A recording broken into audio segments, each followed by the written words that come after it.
Luntha Television, bringing wisdom into your home.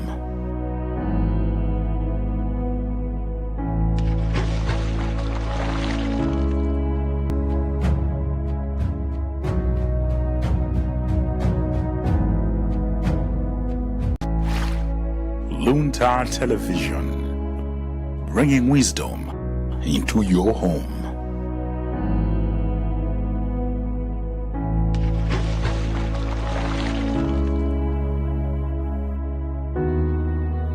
Led to the loss of lives of the former Vice President, Dr. Salos Klaus-Chilima, and 8 others. Feel free and relax, settle down. We just want to have a chat with you. But before we do that, we will request introductions of the members of the committee and the secretariat. So the members are on the right, the secretariat is on the left. So may I have the introductions by members of the committee? Good afternoon. Ishmael Nkumba, the MP for Luntha City, Ndiran de Malabada Nyambado constituency, and I'm a member of this ad hoc committee. Thank you. Good afternoon, Chair. My name is Mphatso Jones Boti. I'm a member of Parliament for Lilongwe Mode constituency. Thank you. Good afternoon, Chair. My name is Felix Njawala, Member of Parliament for Mwanza Central constituency. Thank you. Chair, good afternoon. My name is Joshua Malango, and I'm a Member of Parliament for the Dzagasina and a member of this ad hoc committee. Good afternoon, through you, Chair. My name is Dairis Moses Mbengo, MP for Ncheutos in Vai constituency. Thank you. Afternoon, Chair. My name is Mackenzie Chipalamoto Nkwazi, Member of Parliament for Nkatabe North, and I'm a member of this ad hoc committee. Thank you. Afternoon, Chair. I am Gilbert Konyongwa, Mlangi North MP. Thank you. Chair, my name is Dumisano Lindani, Member of Parliament for Zomba Tondwe, and an ad hoc committee member in this committee. Good afternoon, Chairperson. My name is James Mpunga. I represent the people of Zomba City South constituency, and I'm a vice chair of this committee. Secretariat. Honorable Chair, Mlongani Kabich, Chief Clerk Assistant in the Secretariat. Good afternoon, Chair. My name is Alfred Bangani, Research Officer, Parliament. Good afternoon, Chair. I'm Opile Polepole Ali, Committee Clerk. Thank you. Good afternoon, Chair and all honorable members. My name is Suzy Okunga, Principal Public Relations Officer, Parliament Secretariat. Good afternoon, Chair. My name is Patrice Nkono, and I'm a consultant with the Secretariat. Good afternoon, Chair. My name is Sipiwe Komwa, Senior Clerk Assistant, Table Office. Good afternoon, Chair. I am Louis Maki, Secretariat. Good afternoon. Through you, Honorable Chair. My name is Anita Nyangalazi, Research Officer. Through you, Honorable Chairperson, my name is Charles Makalani, Committee Clerk. Thank you. Major General, my name is Walter Nyamilando Manda. I'm the chairman of the ad hoc committee and also a member of Parliament for Nsanje Southwest. Just for your information, our hearing today is being broadcasted live on Parliament TV, Facebook and YouTube, and various media houses. And also to inquire from you, what kind of language would you want us to communicate in this hearing? Thank you very much, Chair. And thank you very much, honorable members, the ad hoc committee, the Secretariat.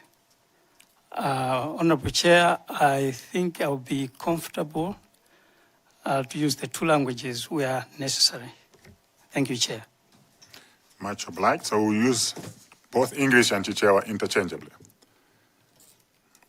Affirmative, Chair. Major General, the purpose, the objective of this hearing is to establish military command responsibilities and procedures governing support to VIP and VVIP travel. This is against the background of where you were the Air Force commander at the time. As a senior officer responsible for operational readiness, safety, and management of Malawi Air Force aircrafts and personnel. Your testimony is expected to assist the committee in understanding the Air Force's role in authorizing and overseeing the flight, the airworthiness status of the Dornier 228 aircraft, the operational procedures that were followed before departure, and the chain of command governing military aviation operations. You were served with summons, and you've been asked to come before the ad hoc committee to testify on the role that you played by yourself and your office in the planning and preparations for the late Vice President's flight on 10th June 2024, including travel arrangements, operational responsibilities, military decision-making, communications with government institutions, and approvals obtained leading to the use of the military aircraft by the late Vice President. Major General, before you respond, would like you take an oath so that you can respond to us fully and truthfully.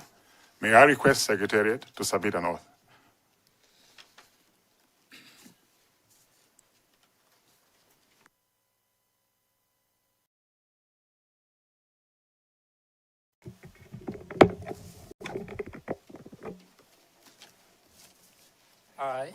I, Major General Robert Ismail, Do solemnly swear do solemnly swear by the Almighty God by the Almighty God that the evidence I shall give that the evidence I shall give shall be the truth, shall be the truth, the whole truth, the whole truth, and nothing but the truth. and nothing but the truth. So help me God. So help me God.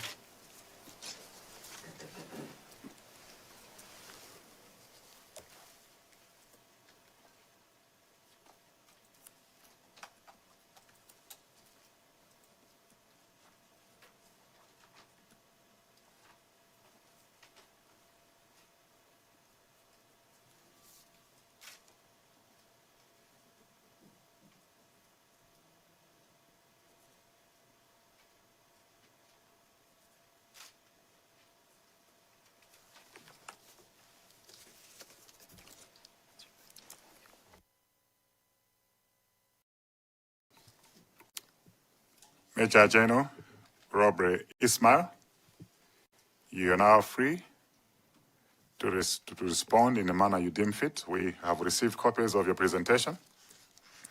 You may want to talk to your presentation or read it.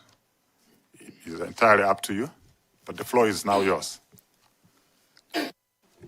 Thank you very much, Chair. Thank you very much, honorable members.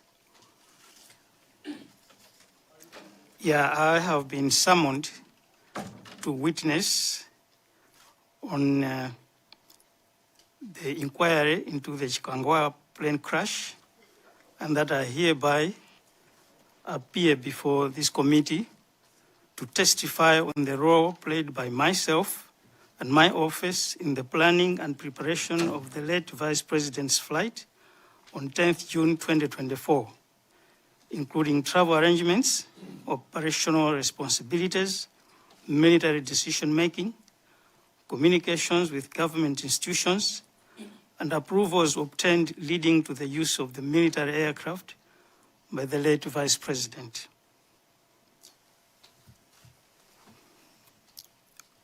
Honorable Chair, I shall start by indicating that as a commander of the Air Force, a force that is one of the services, the Malawi Defense Force, has the duties and responsibilities to make sure that the Malawi nation has a fleet of aircrafts to be able to render services both to VIP, support the military in its operations,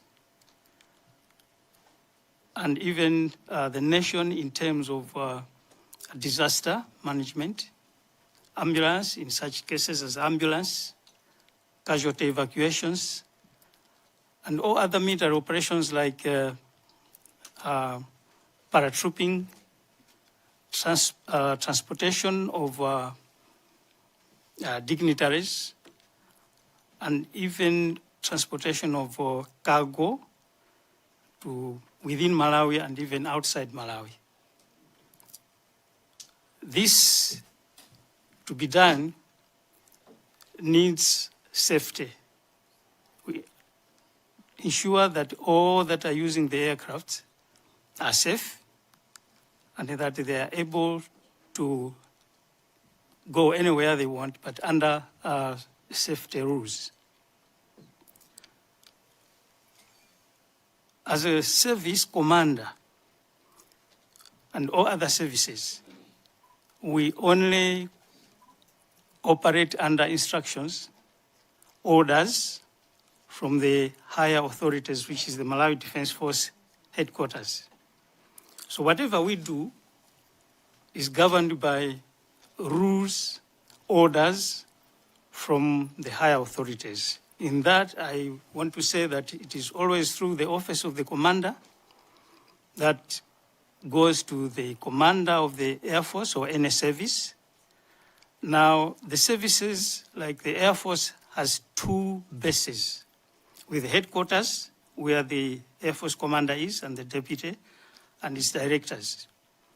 Below that, we have two bases, which is the rotary base, which operates helicopters. This is based in Lilongwe.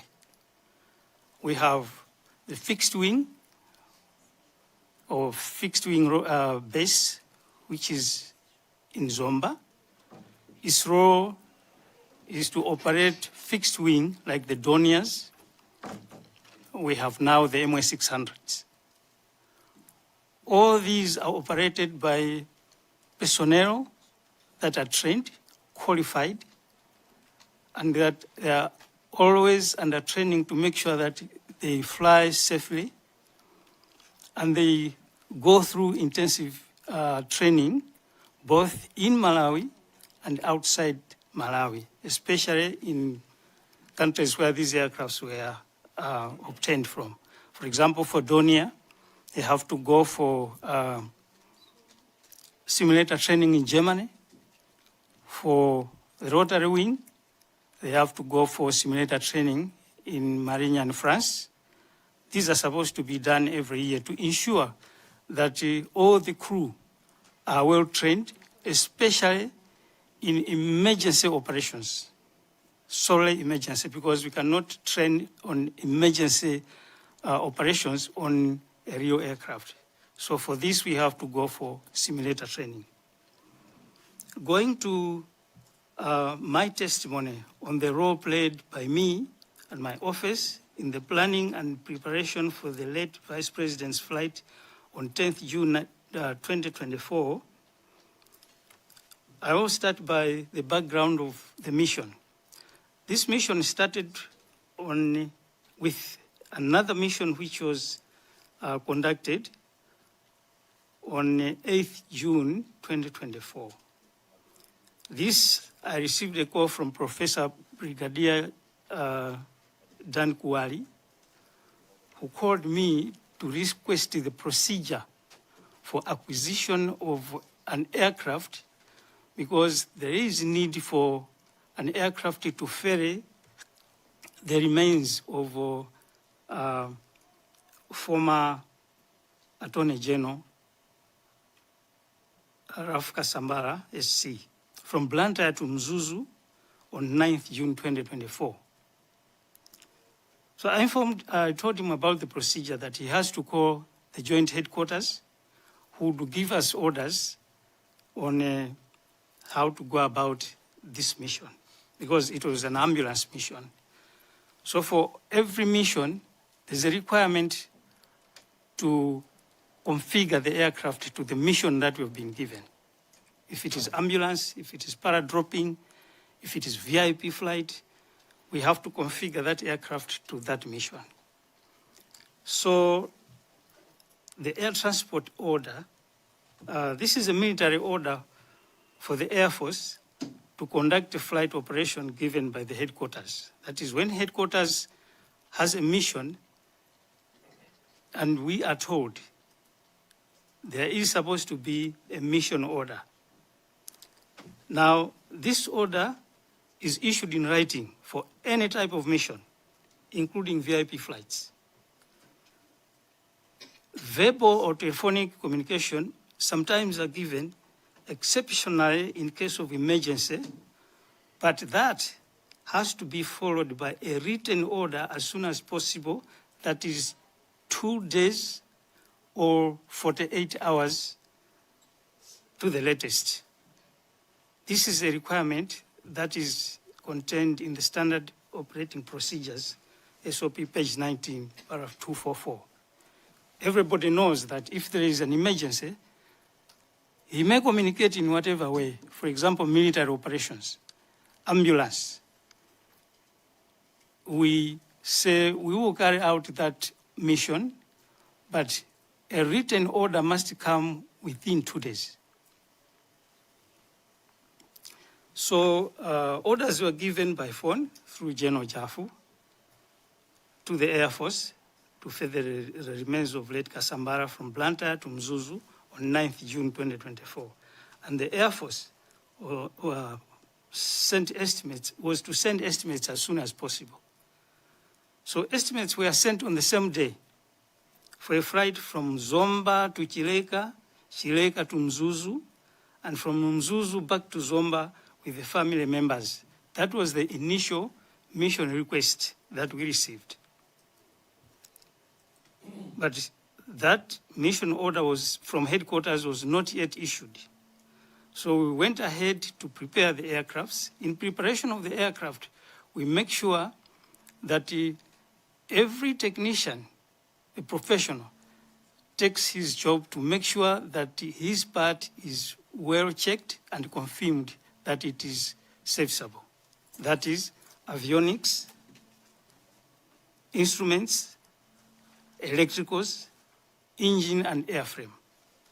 And these are entered in the aircraft logbook, which the bases have. In both bases, they have that document, where when an inspection is done and it's confirmed that the aircraft is airworthy or serviceable, whoever does the inspection endorses in that document.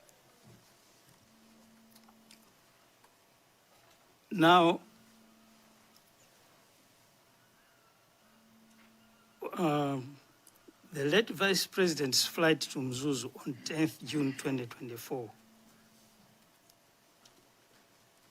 On 9th June, at around 15-20 hours, I received a call from General Dr. Paul Valentino Piri, the former MDF commander, informing me that the Vice President wanted to attend the burial ceremony of late Raf Kasambara in Nkatabe, and that he wants to fly by Donia. He stated that he wants to attend the burial mass in Nkatabe and fly back to Lilongwe to see off the head of state on his departure overseas by 1400 hours on the 10th June 2024.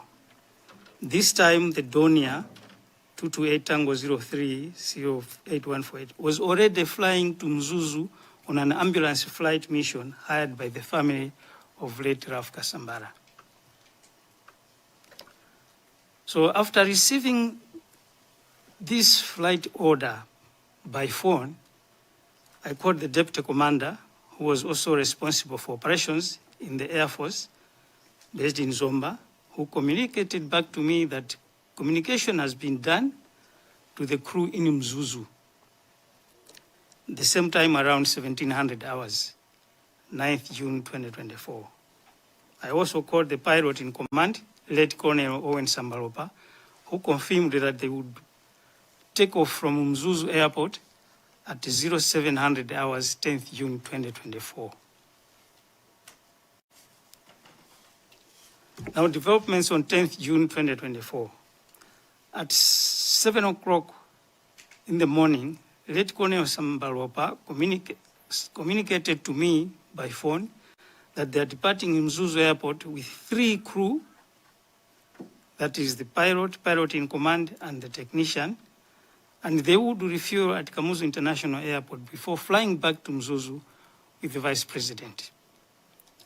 That was following the amount of fuel that they had to be able to fly back to Mzuzu, fly back to Kia, and fly back to Mzuzu to pick up the family members, and then fly back to Zomba. So he also communicated the composition of the crew as Colonel Owen Sambalopa, pilot in command, Major Florence Seremani Ngwirinji, co-pilot, and Major Wells Aidini as a technician. 3 crew and negative passenger, that is no passenger. At 07:48 hours, 10th June, the aircraft landed at Kia, and Colonel Sambalopa late communicated to me at 0750 that they had landed at Kia safely. At 09:17 hours, 10th June, the Donia Tango 03 took off from Kia, heading north to Mzuzu with 3 crew and 6 passengers, including the late Vice President, expecting landing at Mzuzu Airport at 10:02 hours. At 10:20 on 10th June 2024, we're at the MDF headquarters conference room, where I went for a meeting with the Commander MDF, the Army Commander, Deputy Defense Force Commander, and the Chief of Staff. I received a call from the Chief Operations Malawi Air Force, Major General Chikangawa, who was also the Deputy Air Force Commander, informing me that Donia carrying the VP had not landed in Mzuzu due to bad weather, and that Mzuzu Tower has been trying to call them, but there has been no contact. He reported that the last contact was at 10:10 hours when the aircraft was 20 nautical miles north of Mzuzu Airport. This is about 37 kilometers north of Mzuzu Airport. I told him to relay back to Mzuzu Tower to inform the crew that if they have a challenge in landing, they should not attempt a landing, but fly back to Kia. This, looking at the time, 10:10, and the program that the VP would go to Nhata Bay, come back to Mzuzu, and fly to Kia, looking at the time, then 1400 hours would not work. So if there was still bad weather and with the time, then there was no need to continue flying, but try to fly back. I said this because I had very good example. I have suffered 2 crashes of a helicopter in bad weather.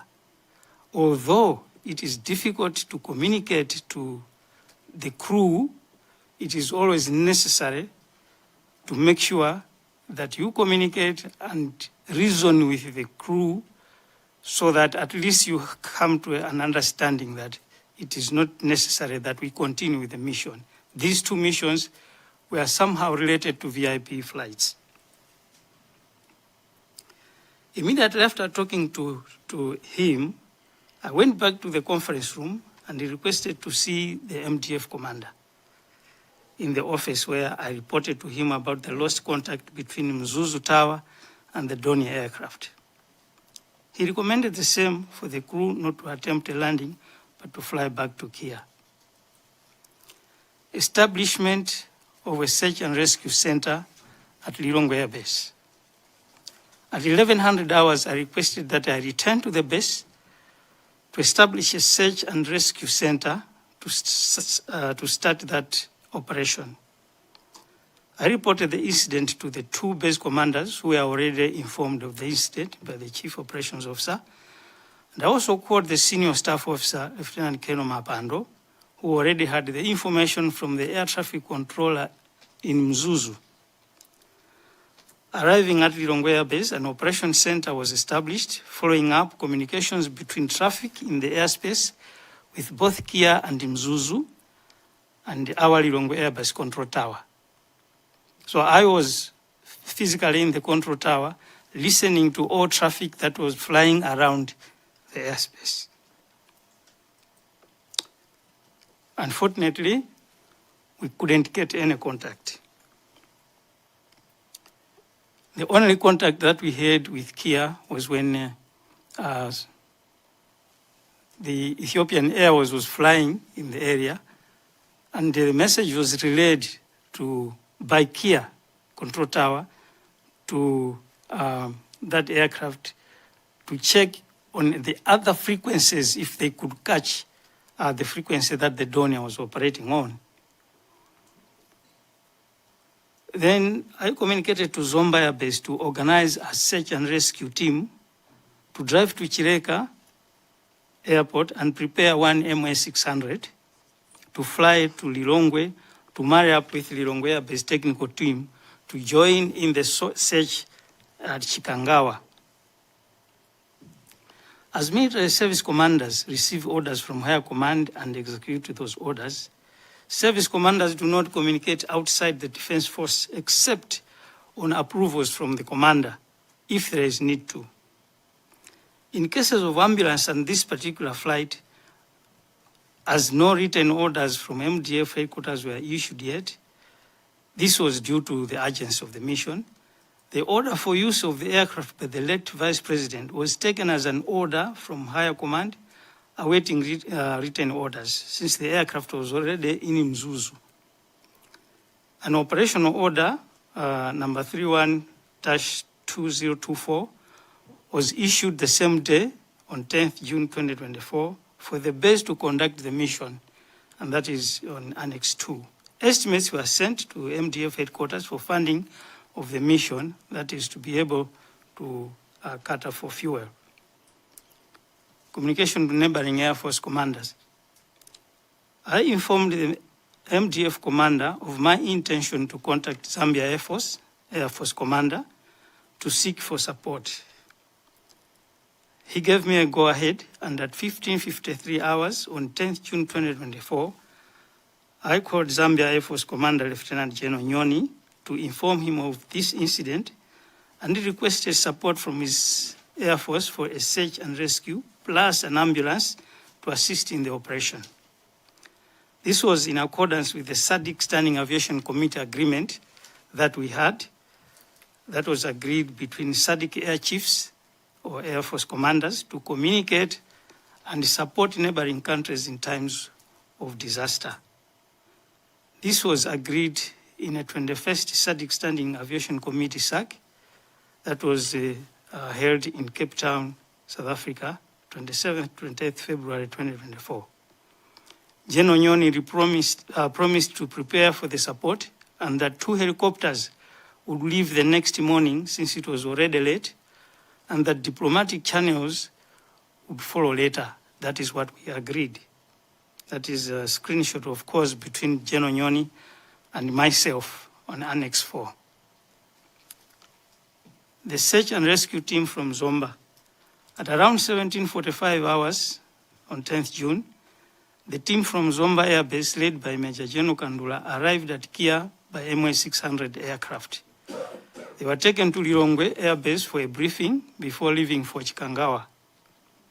On 11th June 2024, at 0300 hours in the morning, the Air Force Search and Rescue Team departed Lilongwe for Chikangawa, and now the Search and Rescue Team from Zambia. So now we have Zomba and the Zambians now. At 1811 on 10th June, the Zambia Air Force Commander General Nyoni confirmed that the Search and Rescue and ambulance team are ready to leave at first light in the morning of 11th June 2024. And at 0600 hours on 11th June, Zambia Air Force aircrafts AB212, and that is ambulance, and Estron SAR aircraft departed Lusaka Air Base.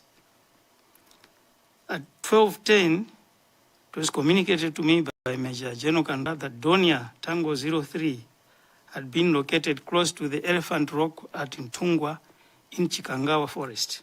That is in coordinated 114 Dismo 39 Sierra 03347 .83 echo with no survivors.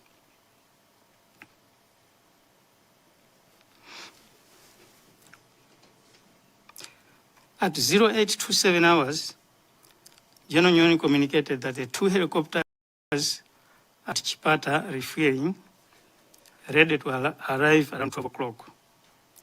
12 o'clock. And at 12 o'clock, the 2 Zambian helicopters landed at Kia. And 14:35, 2 Zambia Air Force helicopters arrived at Raiplai football ground to ferry the remains to Kia. At 16:25, the Zambia aircrafts departed Raiplai with 9 bodies, with a stopover for refueling at Kasungu Airfield. At around 1800 hours, the 2 aircrafts landed at Kia with the remains. On 11th June 2024, an accident report was sent to the manufacturer, now General Atomics, that was RUAG at the time. General Atomics responded the same day. They sent an aircraft accident report form for available information. The forms were filled and sent back the following day. The manufacturer informed that he has notified the German Federal Bureau of Aircraft Investigation, who are willing to send an investigator to Malawi as their procedure. Just aircraft information, the aircraft Donia DO22822 Kilo, serial number 8148, was manufactured in 1988 and had 3,489 hours to the day of the accident. It had no historical background of serious failures.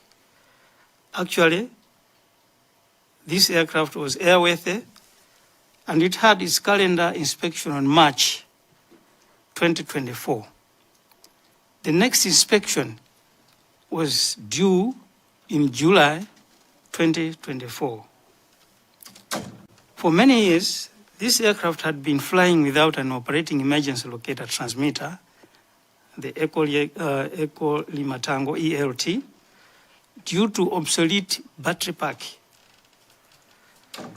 These battery packs, normally the fixed wing and the helicopters, they use the same type of emergency locator transmitter. It's a Joliet 1978-2 using a 6 battery pack.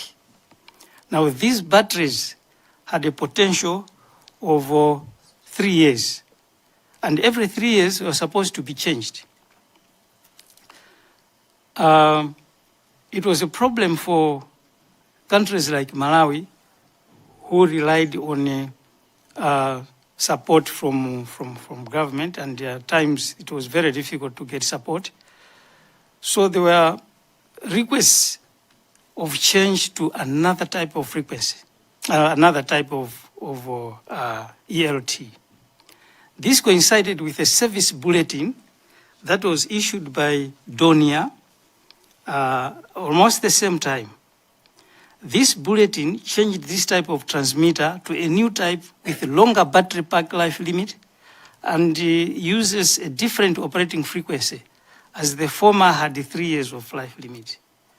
Due to funding challenges, this service was never applied since the quotation was sent to higher headquarters. I've indicated that to Annex 5, where this was sent to our headquarters, dated 1st September 2006. From 2006, there have been follow-ups to make sure that funding is at least given so that we are able to procure this. This was a retrofit. A retrofit is that you have, like in a car, you have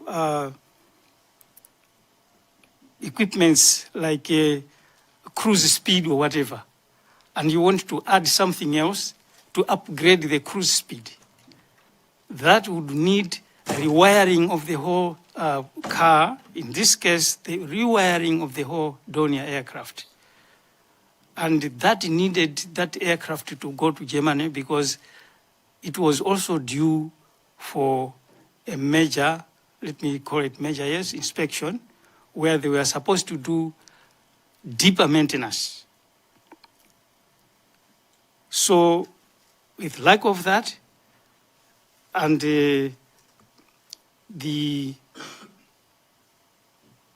safety issues that may come when using this equipment, we just put it on off position because there's 3 positions. The first one is automatic. In automatic position, this thing emits a signal on its frequency or an impact. If it is flying, you don't need this thing because it doesn't work. It only works when it is on position automatic and it is on impact, failing which it's something that it will always be there in the aircraft, but it won't work. It can only work on impact or hard landing or a crash. That's one thing. And again, this equipment forms part of the minimum equipment list. Every aircraft, when you procure an aircraft, you have a list of items that are basic for the operation of that particular aircraft. So this was one of the minimum equipment list that we had. So we continued flying on this aircraft and the other aircrafts, of course, without the ELT, awaiting attention of the higher authorities to fund this equipment. I don't know whether it's necessary that I have included the institution of an independent investigation team from BFU, from Germany, that is the German Federal Bureau of Aircraft Investigation. I was a member of this investigation team as an ex-officio. So I believe that this can be discussed at another level or another forum, because it's a long, now we'll be discussing about the BFU investigation document, which I have, and I was a member of that investigation team.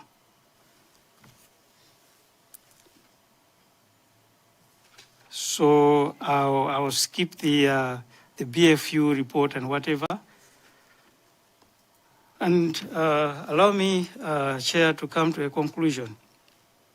In my conclusion, just said Dornier 228, that was an ambulance mission ferrying the remains of late Raf Kasambara from Chireka to Mzuzu, was later requisitioned to transport the late Vice President, Right Honorable Dr. Salos Chirima, on 9th June 2024. That was the message, to fly from Mzuzu to Lilongwe to attend burial of late Raf Kasambara on 10th June 2024, and return to Lilongwe to see off the head of state who was to fly overseas.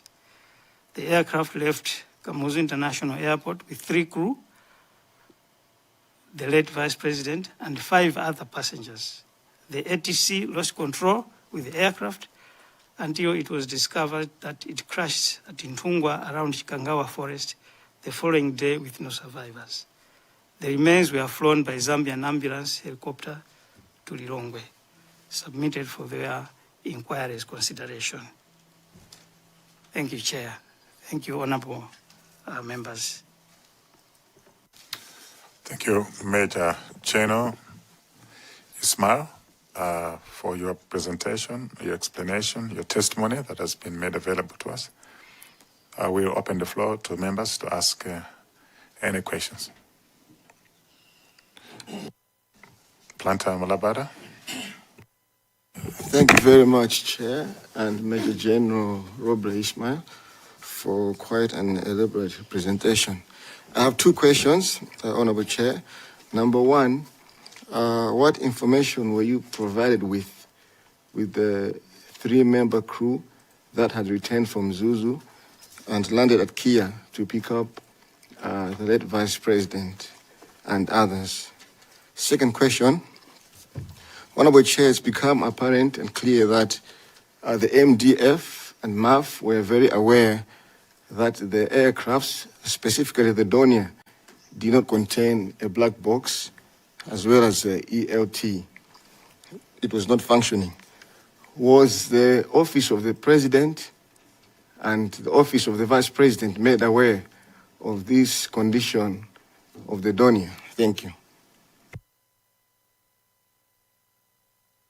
Major General, you can address that. Thank you, Chair. Thank you, Honorable. The first question on the information from crew that flew from Mzuzu to Kia, there was no information apart from indicating that they left Mzuzu airport at 07:05 because he was reporting of 7 o'clock as he was going now to the aircraft. So we are talking of 7 o'clock, they left around 07:05. And that when they arrived at Kia, they just reported that they arrived safely and that they would refuel with 4 hours to be able to go to Mzuzu, come back to Kia, then Mzuzu again, and fly back to Chileka. That's the information that was given to us, and the number of passengers that was communicated to him for a flight to Mzuzu. That's the second question, Chair. The black box that has been mentioned is a flight data recorder. This component, much as we call it black box, is not black, it's orange in color. It is always carried at the back of the aircraft. Its function is to record all the flight data, that is engine parameters, for the fixed wing, we are talking of the throttle, the banking, and all that is displayed during the flight. Some of the flight recorders are also connected to the cockpit recording. That as it records the parameters of the flight, it also records all communications that are done in the ICSs. ICSs is internal communication system that the pilots use to talk to each other. And nobody else can hear that except the crew. So this component will record that communication on ICS. There's that communication. In some aircrafts, we have where the VIP sits, we have another telephone that the VIP is able to communicate to the crew. I'll give a very good example. One of the head of states used to say, he's just talking to the crew, nobody else listens. And it also has a system where if the head of states wants to come on a radio, he can communicate using that telephone. He can make an address while flying. We have that aircraft, one of the helicopters. And that particular aircraft has a flight recorder. It is there. It is one of the aircrafts that has a flight recorder because it's solely VIP. With the table, the kitchen, and everything is there. So The black box in this particular donia was not part of the minimum equipment list. It was not there. It is not there. It is not a requirement for a military operated aircraft to be installed with this black box, so-called black box. Reason why is that these aircrafts are considered as state assets. Under the Geneva Convention, a Chicago Convention, it allows state aircrafts to be equipped with these components as they wish, as those states wish. Otherwise, it is not a mandatory requirement for operation of this particular aircraft, except for ICAO rules, IATA rules, where companies or airlines use aircrafts for passenger or commercial use. This one is a requirement. No airplane can fly without a flight recorder. It is not allowed. There are these rules between that are given by ICAO and IATA. IATA is an organization that looks after passengers. ICAO is the civil aviation rules and regulations. So there are rules, Chicago, ICAO, and IATA. ICAO and IATA emphasizes on the installation of a flight data. Now for military, why we do not consider this as a requirement for us to operate is one, an ELT, as I said, it will only emit a signal at impact. Now, for security reasons, if, for example, we are in the field and we crash, a crash landing, that signal will go out and everybody will be able to pick it up. And we'll say, oh, now the enemy is at this place. And another thing is that that ELT, apart from the automatic position, it has a manual position and off position. On off position, that's where we put it because we did not need it. But on manual, you can take that component, it has an antenna. You pull out that antenna. If you are lost, for example, in case of Chikangawa, for example, if there was that component was working and there was a survivor, one would pick it up and start a meeting. We would do, for example, that's why I went straight to the base and be in the tower. We could pick up that signal and talk to that particular person. So you know our friend is at this place. Alas, this thing was not working. Our helicopters, all the helicopters and all the aircrafts, they are equipped with an ELT. A working ELT would not have any challenges locating where that crash has happened. We had the equipment, yes, but we couldn't do anything. I mean, it's very difficult to understand this. For security reasons, I wouldn't say we have so many aircrafts that are just standing there, but not serviceable. They may be airworthy, yes, but not serviceable. Airworthiness and serviceability are two different things. So, through you, Chair, I believe that I've answered the question from the Honorable. Honorable Chair, I wanted to know if the offices of the President and the Vice President were made aware that the ELT's battery was down, was not working, to allow them to be able to make informed decisions as to whether to procure the services of the Donia or not.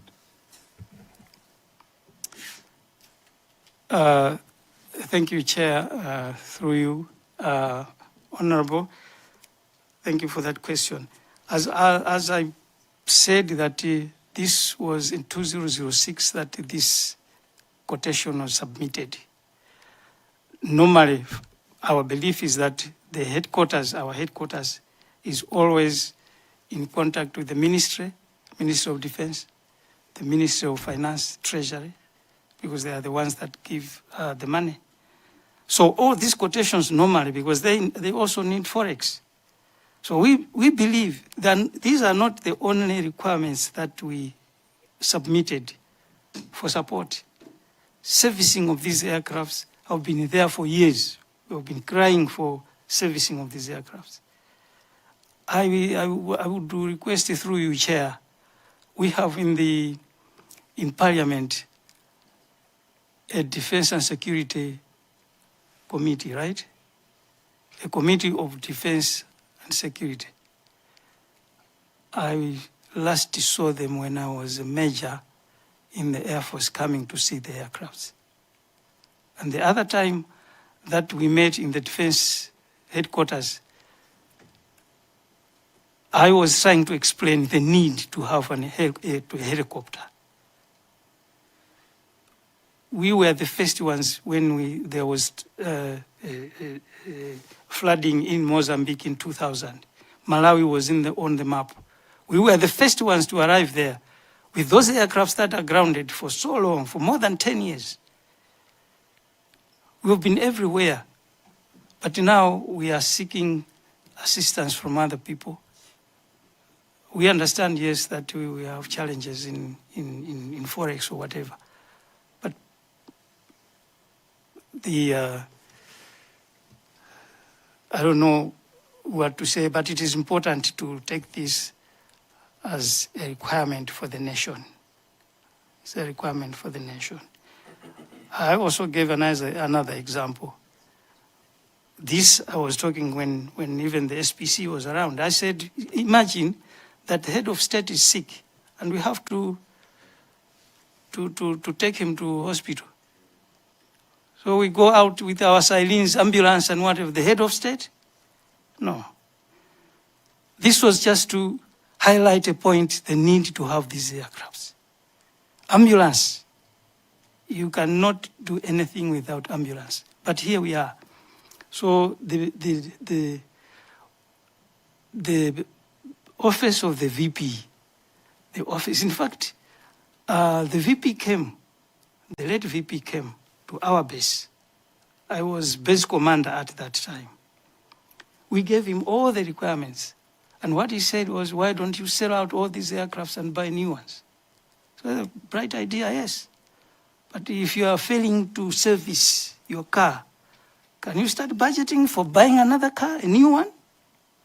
I mean, that's the situation that we have been in for years. And here we are. We are talking of... So to make the point clear, the ELT is not a requirement in the minimum equipment list for flying. The black box is not a requirement to make an aircraft airworthy or serviceable, because they don't contribute anything to a flight, except that you want to get information on the conditions of flight during an incident or accident. For the ELT, it is only when you are crashing that you need this equipment. We are not planning to crash.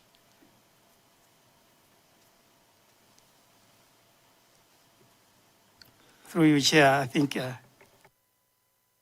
Major General, are you suggesting that the former Vice President knew that the Donia 228 did not have an ELT, did not have the black box, when you've indicated that he came and inspected the base and advised you to dispose some of the platforms we have to buy new ones? Is that an insinuation that he knew? Thank you, Chair. What I'm trying to say, he did not come to inspect the aircraft, but he came to visit. And in our presentation, as ministers come, he also came. This is what we showed him, looking at the enormous amount of money that was there. That was his suggestion, that I think we need to change these things. You're saying this has been grounded for 10 years. this one 14 years, this one 2 years. Why can't we just buy new equipment? Not necessarily that he came to inspect the serviceability or airworthiness of the aircrafts, but it was one of the presentations that was given to him, knowing whether the ELT is not functional or there is no black box. I mean, we wouldn't tell a passenger about that, because for that aircraft to conduct a mission, that's not a requirement, unless if you think that maybe today we will crash or something happens. But the whole government, I'm sure, is aware, even now, that these aircrafts, that's the status, that's the condition of the aircrafts. And we've been crying for years. Thank you, Chair. There's Sakasena, and then we come this side to Nkatabe North. Chair, good afternoon or good evening. I want to engage the retired Major General, just to confirm on your presentation, period number 2, the order which was given on phone, is it through General? You're saying General Jaff or General Valentino?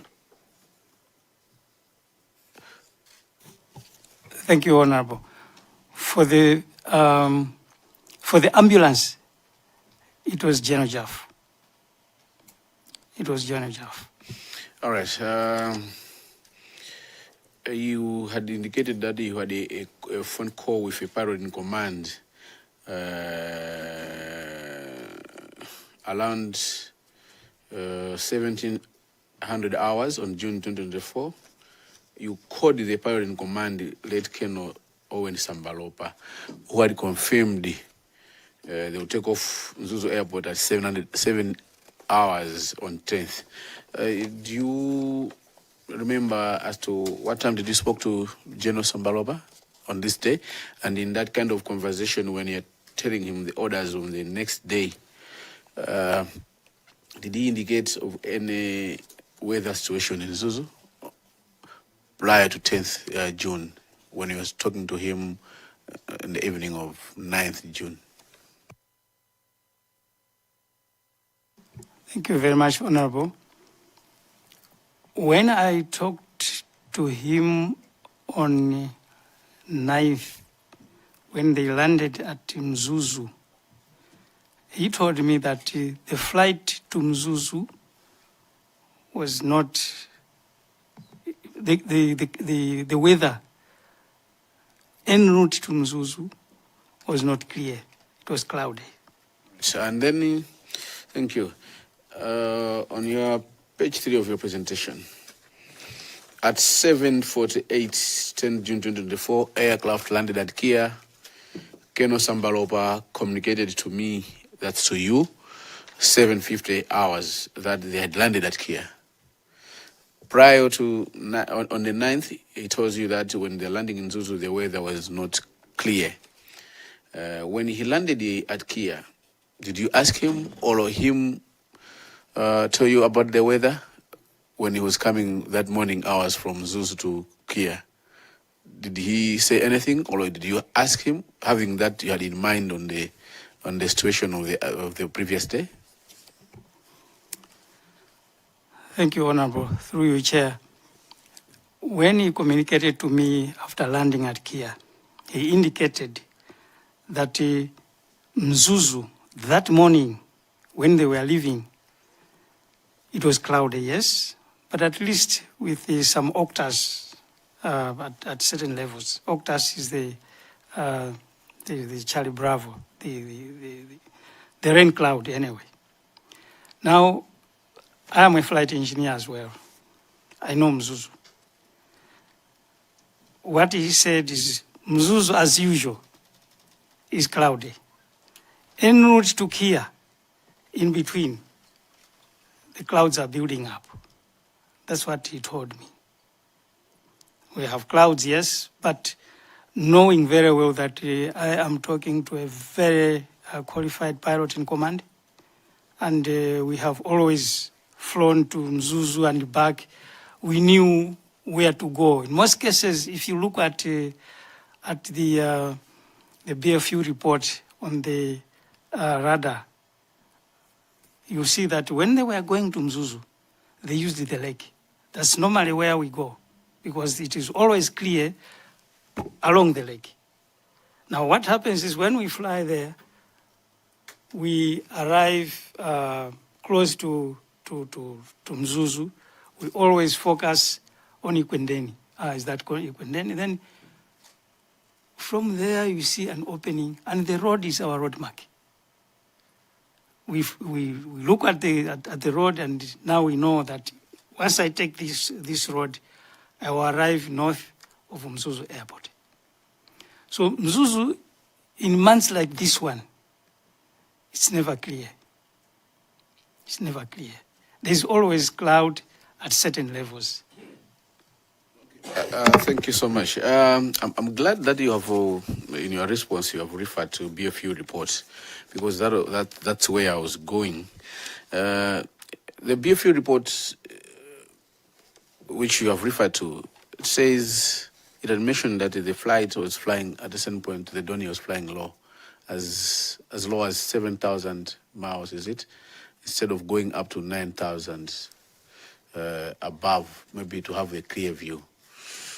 So you're saying you are the engineer, you have flying that Donia before. Do you have any idea why the flight was flying that low? Thank you, Honorable. Through you, Chair. Actually, I'm a flight engineer on the helicopters, not on the Donia. However, from BFU report, I don't know whether we'll be talking on BFU report, but if you look at the BFU report, you will notice that when the crew submitted their flight plan, the flight plan requested to fly throughout at 9,000 feet. Why was 9,000 feet safer? Is because the level of your octaves, the level of your cloud is always below 9. That is one reason. The next reason is that radar, for Kia radar to pick you, to be able to see you where you are, is around that level. Below that, up to 7,000 feet, below that, no radar can pick you. That's why when they arrived in Mzuzu, what happened is they were flying high and low, but always, most of the times, below 7,000 feet, which means no radar could pick them up. That is one. Two, they were in the mountains. That impedes the signal, radio signal, from the tower to you. So there are two issues that contributes to this challenge. One, the level of flight. Unfortunately, there was no first survivor, we have no survivor, to ask them, why did you leave? You requested for 9, and you were given 9,000 to fly straight to Mzuzu. Why did you change to 1 to 7,000? And then why did you leave the course, arriving NASA, diverted about 3 nautical miles away from the point NASA? Why was this ABCD? Why these loops and whatever? I don't think, Chair. Okay, Chair, I have 2 more questions. The last one, before I go to the last one. Sorry. Just on your question. Yes. On your question, I want to weigh in on your question. So you are a flight engineer. What do you make of these irregular flight maneuverings that were happening after it had crossed, is it Kasungu, NASA Point? What you, as an engineer, apart from the attitude, yes, we understand, you have explained, but these maneuverings, going in circles, in loops, what do you make of this? What would be your views. Thank you, Chair. Unfortunately, I may not be able to, because that's where the whole issue is. That's where things started to go wrong. And that's where the investigation has to zero in. That's the whole issue. The diversion, the attitudes, the loops, and all that. If we sit down and try to analyze all that, we will definitely come to kind of an understanding of what may have been happening. This would be hypothesis anyway. But I believe that at the end of all this, we may come to an understanding of what was happening to the crew, to the aircraft, to the weather. That's the issue that we need to be focusing on. And I believe that the committee will have certain arrangements to go into the BFU report. I have the report. I was a member of that investigation.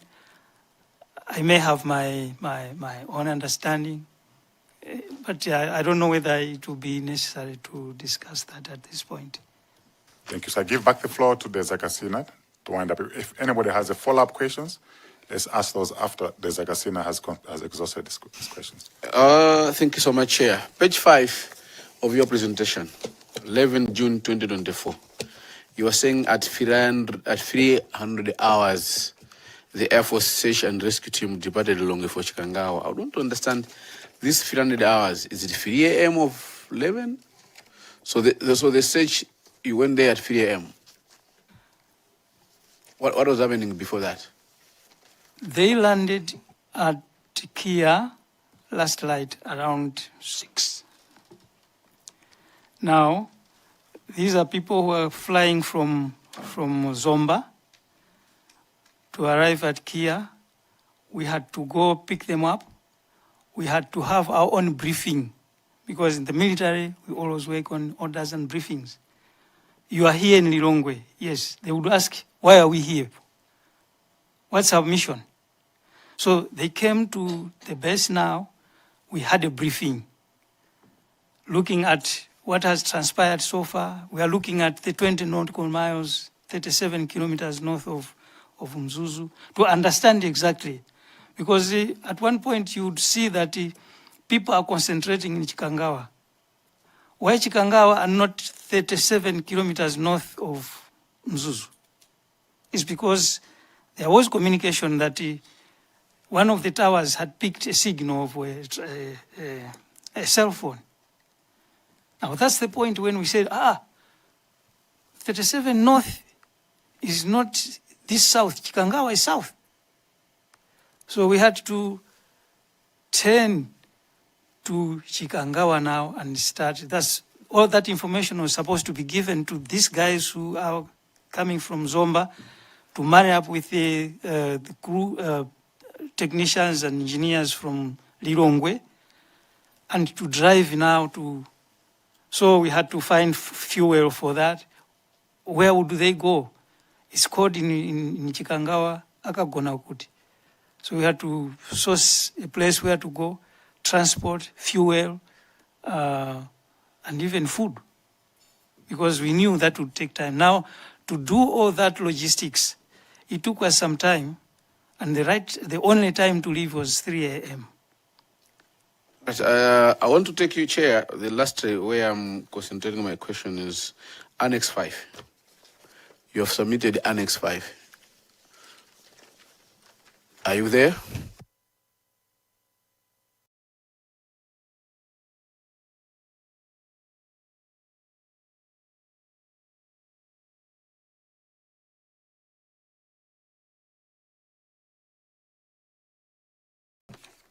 I am there. All right. During this is I think, is it a quotation? Is it a quotation for Donia 228/208K? dated 1 September 2006. And I think the one who was receiving it was a commander of Malawi Defense Force. This time we were in the you were at the air wing. Thank you, Honorable. Thank you, Chair. Yes, I was still in the Air Wing. Actually, in the Air Force, I joined the Air Force in 1980. I started working as an engineer in 1984. So all this time I was there, I have worked with General Mark Chiziko, with all the rest of the commanders that have served the MDF. But I was a young officer then. So this quotation, which the MDF sourced, it was addressed to which commander? Who was the commander in that time, and who was the commander-in-chief? General Chiziko was the commander that time, and 2006, you may wish to remind me, the commander-in-chief that time. Okay, it must be. You may wish to remind me. 2006 was the president.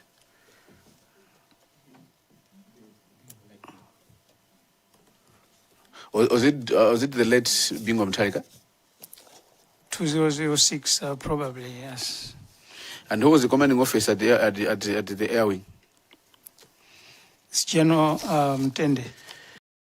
And on page 507, there's I've marked there. There's retrofit of 18 parameter flight data recorder. There's a price at the end. There was the cockpit voice recorder. There's the transponder and the 406 megahertz ELT, according to SB 228/256. Can you confirm these are the some of these are the batteries of which you have said they expired 2004? Thank you, Honorable. Thank you, Chair. These are some of the retrofit operations or actions to be done on this aircraft. And this is a proposal for quotation that if at that time we accepted these things, this aircraft would have been equipped with these that we have read. And can you confirm the total price at that time? The total price was 1,282,980.65 euros at that time. So this annex, this quotation you have presented is 2006. From 2006 to 2024, 2024, let's say 2024, have there had any other quotation which your office, like commanding office based at Air Wing, you have also tried, or you are working on the same, based on this same quotation? Thank you, Honorable. This was just, I took hold of this just to show to the committee that this thing was not part of the, or was a component that was not working from this time that we have been, the first quotation was submitted. All along every year there have been requests for quotations, and I think now they have just said, no, I think we are no longer going to give you quotations. 2006 to date, I mean, even if it was my shop, I would say, no, please, save my... Chair, I think that's all from the Legacy. So we have Nkatabe North, and we go to Mwanza Central, then Molanj, and then Lilongwe Mudi. Chair, thank you very much for giving people Nkatabe North to ask some questions. Major, I just have two questions. On bullet number 10, aircraft information.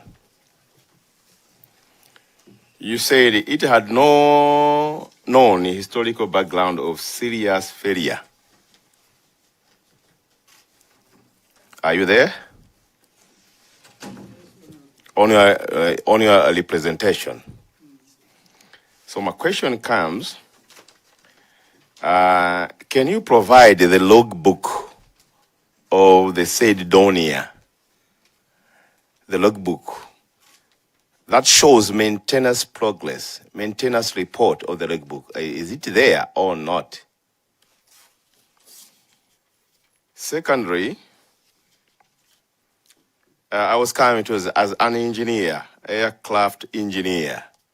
You introduced it to us that you are an aircraft engineer, but not for the said Donia, but for the helicopter.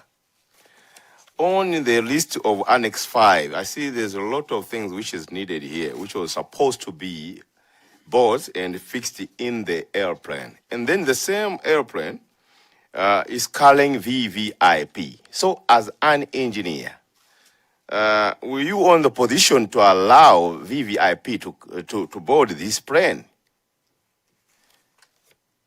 Thank you.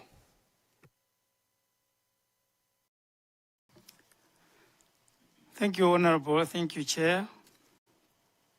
I will start with the second part of your question, Honorable. That would it be right to allow this aircraft to fly with these items that have been mentioned?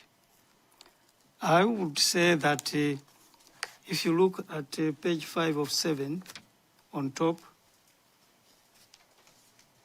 it is 7 Ops 1 and avionic upgrade.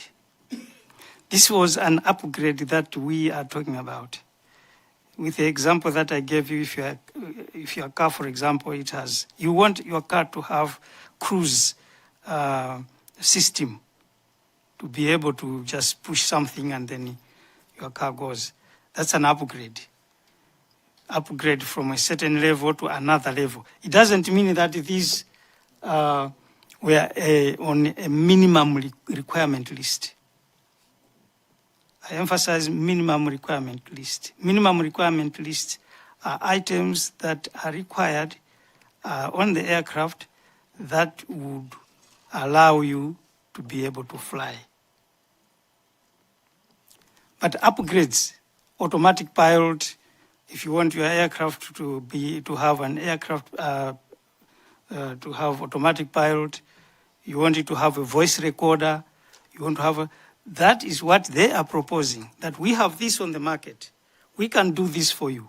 This will cost you so much.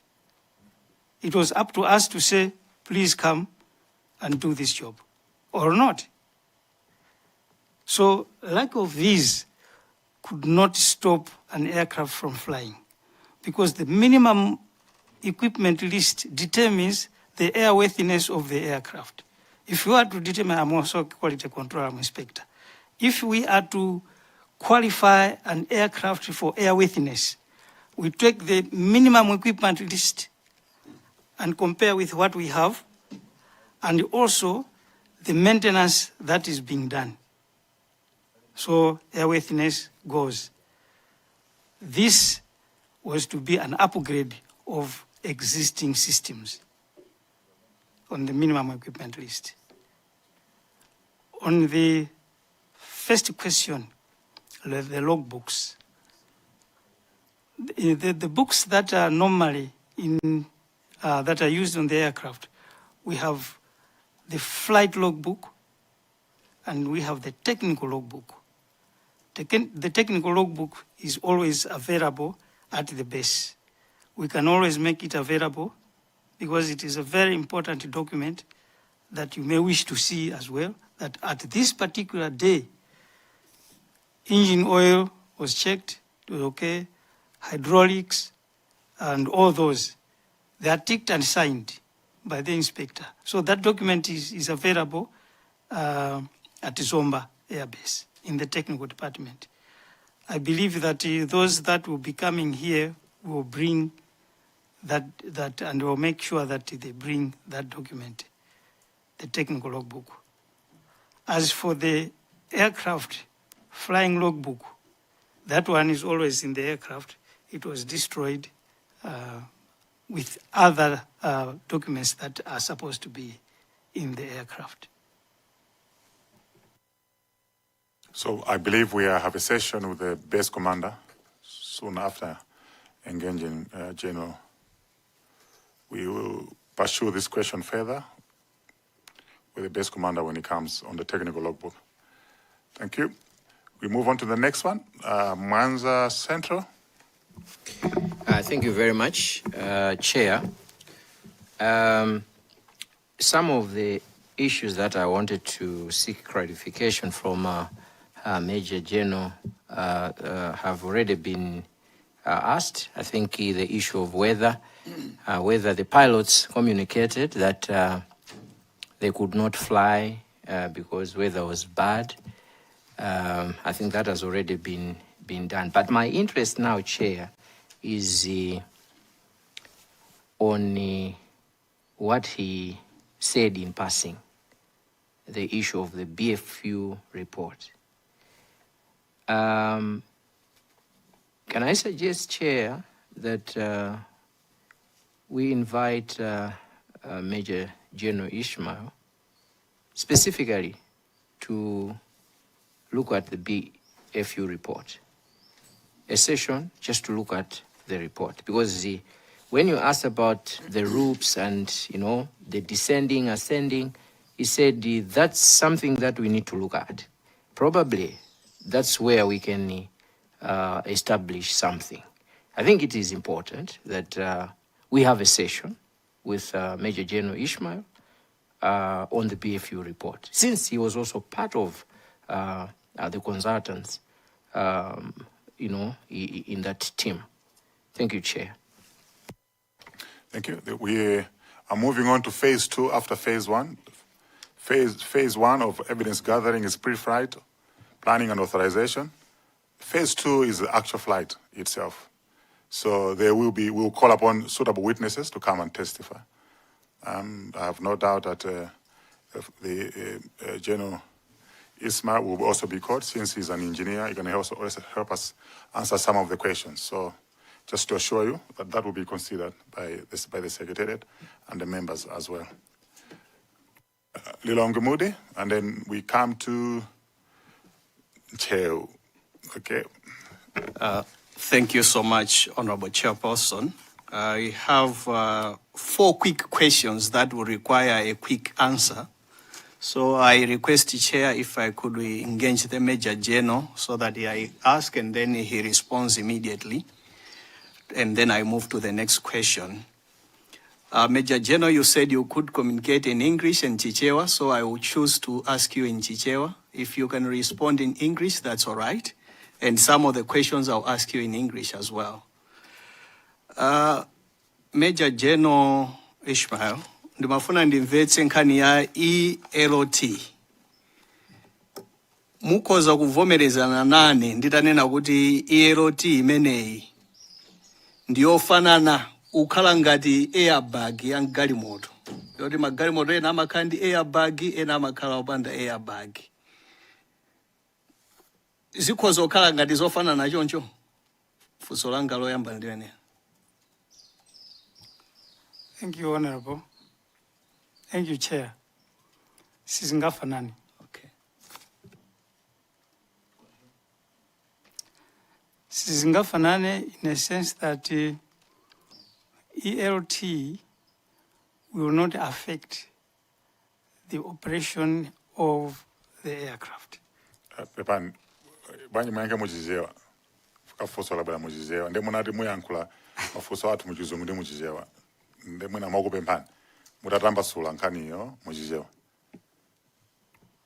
Siwa wami Chair. ELT ndi airbag. Yeah, inamvetsa funsolo. Okay, I wanted to explain properly so that the answer should be a quick one. What I'm trying to say here is, manena kuti emergency locator transmitter, si gwirizana ndi kuti ndege khoza kuluka kapena yayi. So in my thinking, inso ndi manena kuti airbag inso yang galimoto, si letsa kuti galimoto yende kapena yayi. Ukhoza yenda ndi galimoto yopanda airbag, ukafika obwera konso magalimoto ena nso alibe airbag koma amayenda. Then mafuna kuti mwina poti tukupanga izi kwa Malawi kuti amve bwinobwino kuti then mafuna ndimfuse kunena kuti kodi zikhoza okhanga ndizofananirapo choncho kuti ikhoza kuyenda komano it's not necessary kuti ikhale ndi airbag monga ngati galimoto. Then ndifunso langa lenda lotero. Nathokoza kwambiri honorable. Kusiyana kwa airbag ndi LT. LT idzagwira ntchito pokhapokha ngati ndege yachita hard landing kapena yagwa. Koma singateteze munthu kuvulala kapena kumwalira. Pomwe airbag ikachita ikutetezani. LT ingwauza enawo kuti kwagwa ndege uku. Sindikudziwa ngati ndayesetsa kuyankha funsolo. Mwayesetsa zikoma kwambiri. Funso langa lachiwiri ndilaonena kuti mwapanga mu report yanu imene mwatipatsa mwapanga emphasize kwambiri on 3 crew members that were in the Donia.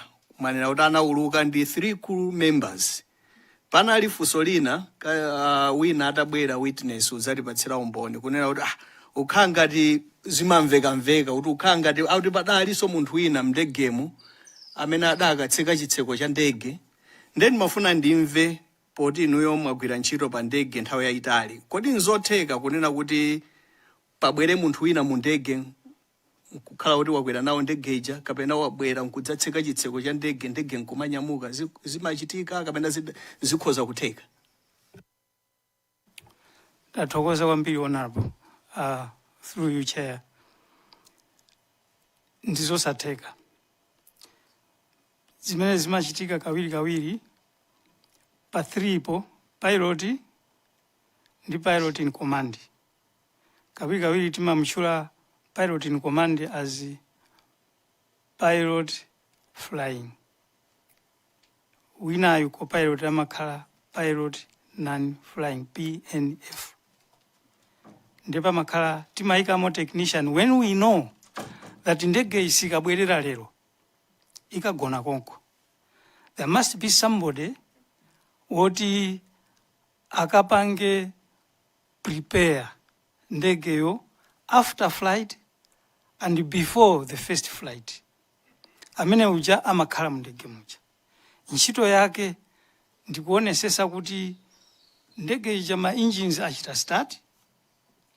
Ose amene akola moto tinene choncho. Nthawi zina mamona wina wake amaimba mapanga chonchi.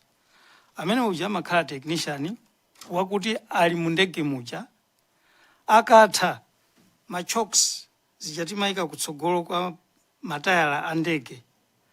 Iyeyo akaona kuti ndege ijayo yachita start amaliza starting procedures. Ankati aja amampasa sign ya chonchi. Sign iyi ndionena kuti takonzeka kuti tinyamuke. Ngati pena pake mwina ndege je kupanga utsi pena pake engine amatere. Ndikutere kuti adzimise ma engine something is wrong. So akapanga chonchi ankati aja nkumuza kuti achose matala kutsogolo kuja. Akachosa amapereka sign yoti choncho ndikutere. Kuti machoksa aja ndatani ndachosa. Si munthu wambayi. Zimenezo sazidziwa. Ntchito ya technician uja ndi imeneyo. Akachosa machoksi aja amadziwa pamene owayika pali special place ku cargo compartment kumene amayika iye uja. Munthu ina aliyense sangangobwera kuti achose machoksi. By the way, flight ya VP sipamakhala security pamene paja. Ndiye munthu akachoke uko kubwera uzachosa machoksi ndi kutseka chitseko. Amene ujayo anali late Wales ID. Anangu sanaone bwino, si munthu wa mwamuna yayi. It must have been kwa iwo maso awo a female ghost. Sorry to say that. Zikomo kwambiri. Funso langa lotsatira ndilonena kuti mwatiuza mukupereka ripoti yanu kuti inuyo mwagwako pa ndege ya helicopter kawiri. Kaya namva bwino munanena kuti you have survived 2 crashes. Was that correct? Kuti namva bwino bwino? I did not mean that I survived, but I witnessed 2 crashes zama helicopters. 1 fatal, the 2 fatal and 1 survivor. Chabwino. Zikomo kwambiri kuti mwapanga clarify kuti munapangako witness kapena munaonako ngozi ziwiri za ndege zimene zidachitika chifukwa cha bad weather. Munatero kuti chifukwa cha weather. Ndiyeno mukupitiriza kulongosola mnanena kuti mutalankhulana ndi akandula. Munawauza kunena kuti mukangolankhulana naso ndi air traffic controller wa kunzuzu mwauze azibwerera. Kenako munabwerera meeting nkukakumananso ndi a General Phiri amene munali nawo meeting imo mukuwapanga brief nawonso anakuwuzani kunena zomwe zonso kuti aja azibwerera. Then mafuna ndimvetsetse kunena kuti ndi inuyo amene mudapereka order kunena kuti mukangolankhulana nawonso ali mu ndegewo mwauze azibwerera. Kapena order imene idachokera kwa General Phiri kuwuzani kuti ayi kauzeni amene akulukawo kuti abwerere chifukwa cha bad weather. Mafuna ndingomvetsesa pamenepo. Zikomo kwambiri honorable. Ndinene kuti it was not an order to say mukalankhula nawo mwauze as an order kuti abwerere. Because the pilot in command is the one who makes decisions. Koma ineyo with my deputy kukambira nankhani. We already feared of the West. But what we said is, that is, if there is no contact up to now, maybe if there is contact at any point, Mzuzu Tower, auze. Because looking at the time, how long it will take to land if they insist in trying to land at Mzuzu in that bad weather. Nde abwana apite ku Nkatabe. If the weather continues deteriorating, are they going to take off from Mzuzu? Which means the VP would be stuck in Mzuzu. Sangabwerere, because we know kuti Mzuzu dzuwa likamapita kumadzulo, the weather imachita it worsens. So we said after talking with him as 2 generals, we were saying, I think Ababa, the only way they should not attempt a landing, they should just fly back. Zikomo kwambiri. Funso lomaliza ndilokhudzana ndi BFU mu inuyonso mudali nawo mu timu ngati ex official. Mafuna ndimve ngati mukudziwa. Kodi adawalipira a BFU ndani? Adalipira ndi Malawi government kapena boma la ku Germany lidalipira for ntchito yawo a BFU? Zikomo kwambiri honorable. That much I cannot give an answer, because what I remember is the German ambassador, we were in the same meeting with the German ambassador, and fuel akamaenda and resources zichita amalipira on their card, because kulikonse mena mapita timapita limodzi. I was paying for my fuel, they were paying for their own fuel. Paying for my accommodation, they were paying for their accommodation. That's all, Chair. Thank you. So we recognize Ncheu Sonzi, and then it was coming this direction, right? So you can decide between the two of you who should go first. So Ncheu. Thank you so much, Chair, for granting us the people of Ncheu Zozimvai constituency to ask a question to General Robre Ishmael. Mine, I just wish to learn from you, General Robre.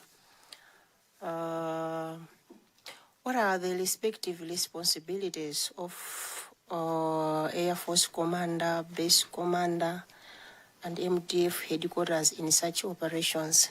Just wanted to learn from you. Thank you. Thank you very much, Honorable, through you, Chair. The responsibilities, they start from the Joint Headquarters. Joint Headquarters receives requests or orders from higher authorities, that is OPC, the VP's office, and any other office that may need services from the Air Force. So the commander would give an order to the Air Force headquarters, which is Air Force Commander's office. The Air Force commanders do not just take requests or orders from Joint Headquarters unless, in the first place, the commander asks the status of the aircraft. In fact, every week on Friday, the bases, the base commanders are required to submit aircraft status, let me just say equipment status, every Friday, so that the Joint Headquarters is aware of the status of aircrafts and equipment that the bases have, that is to say, the status that the base commanders present to the Joint, the Air Force commander. So the chain of command is from high above to Joint Headquarters, MDF headquarters, to Malawi Air Force headquarters, to the bases. Now the base commander has a very big responsibility. His responsibility is to make sure that the bases have serviceable equipment. They are the ones that know exactly the status of every aircraft and every equipment. And they report to the Air Force headquarters. They are the ones that normally have information of the status of the aircraft. Next inspections, they are the ones that have that information. Now, if, for example, a request comes to the Air Force commander will not answer that unless he contacts the base commander. Base commander cannot just answer that. He will confirm with the technical department. In the hands of the technical department. They are the ones that service the aircrafts. They are the ones that know the status of the aircraft. If, for example, an aircraft goes out for a flight and it comes back, during their post-flight or inspection after the flight, the technical department will know that this aircraft has come back with this discrepancy. Maybe an instrument was not working. It is the technical department that will inform the base commander to say, this aircraft has this problem. We need to sort out this problem. Give us, for example, depending on the type of work that they are going to do, 2-3 days to fix this thing. So that information is passed over to, a request is made to the base commander. Base commander will tell the Air Force commander of the status. The Air Force commander will inform the headquarters if it will take more than a day that this aircraft will not be serviceable until this day because we have this problem. I don't know whether I've answered your question, Honorable. Well answered. Thank you. Yes, you may proceed. Thank you so much, Chair. I think I'll just have a chat with the General, Brigadier General. Yeah, through you, Chair. I mean Major General. So I will be asking through you, and I will just requesting for permission to engage this. Okay. I wanted to start by learning something, or rather to confirm confirm with the Major General, because there was a question, I think, is it in Katabe or Manza? Asked something about the witness who gave us a picture on the additional lady in Ninongwe. And he has answered well, but I wanted him to confirm that he is answering with reference to ideal situations. Otherwise, he would not necessarily know because he was not on the ground. Is that the case, Major General?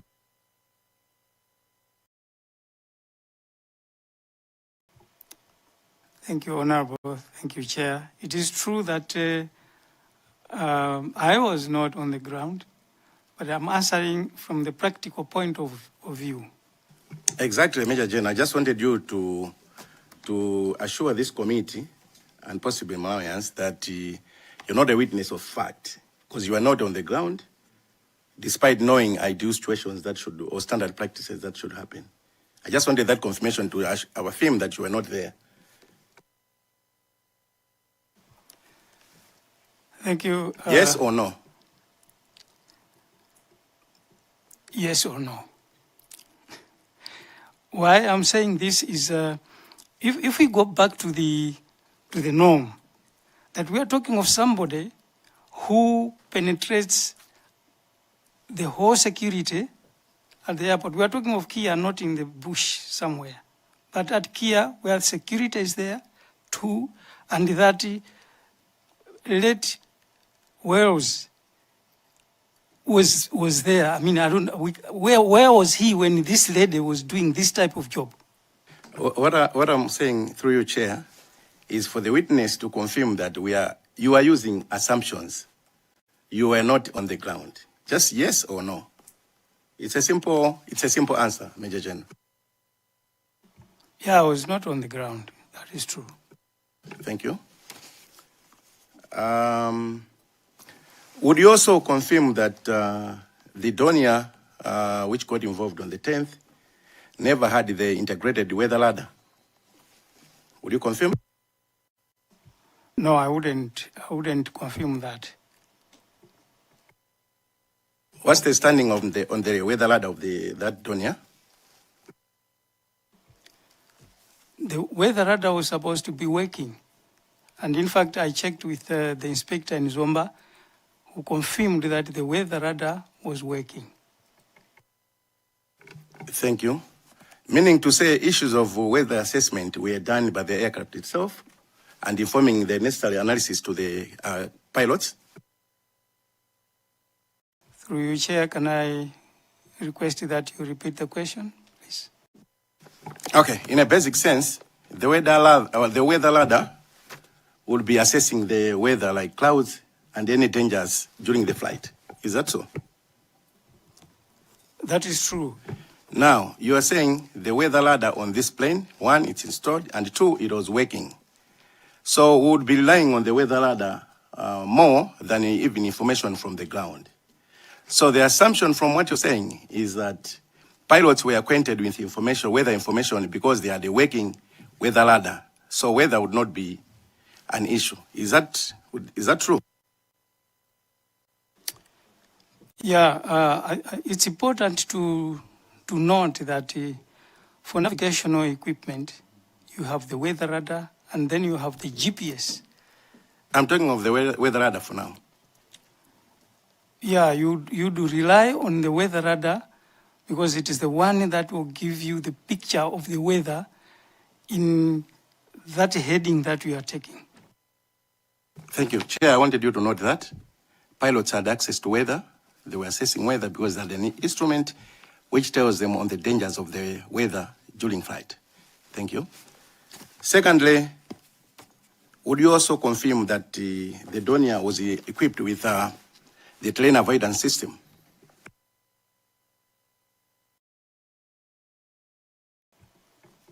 I wouldn't confirm that unless if I confirm with the engineer in Zomba. Okay. Meaning you don't have full information of the Donia? not on the Donia. Thank you.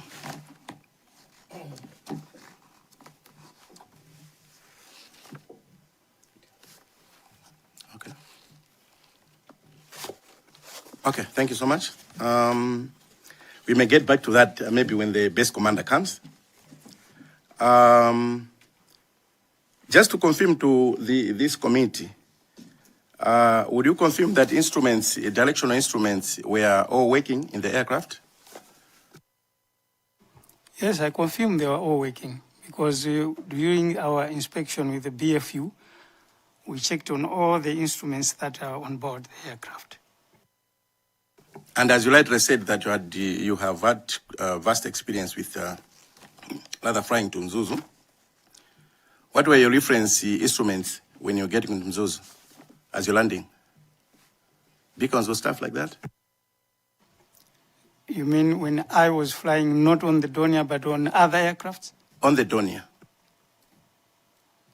Chair, let me correct that because I have never said that I was flying on the Donia. I've never flown in the Donia as a crew member. My apologies, then I got it wrong. Then I may also have to spare that, maybe when the base commander comes.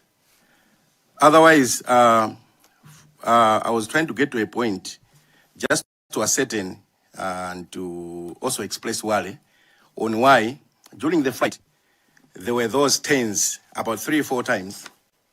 They also don't make sense to me. And that's why I was asking about these instruments, if they were all working. So as you are expressing your Wale on that you can't understand why the aircraft was flying, making those round turns, 360 a couple of times. Chair, I'm also worried and I can't understand what might have been happening during that time. It doesn't make sense at all. I submit. We go to Mulanje North.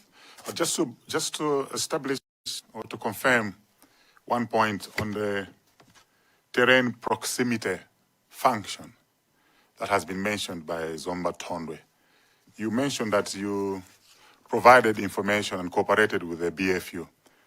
And this is contained in the BFU report. If you go to conclusions, item 3.1.2, the aircraft was equipped to fly under instrument flight rules and also had a navigation system with a terrain proximity function.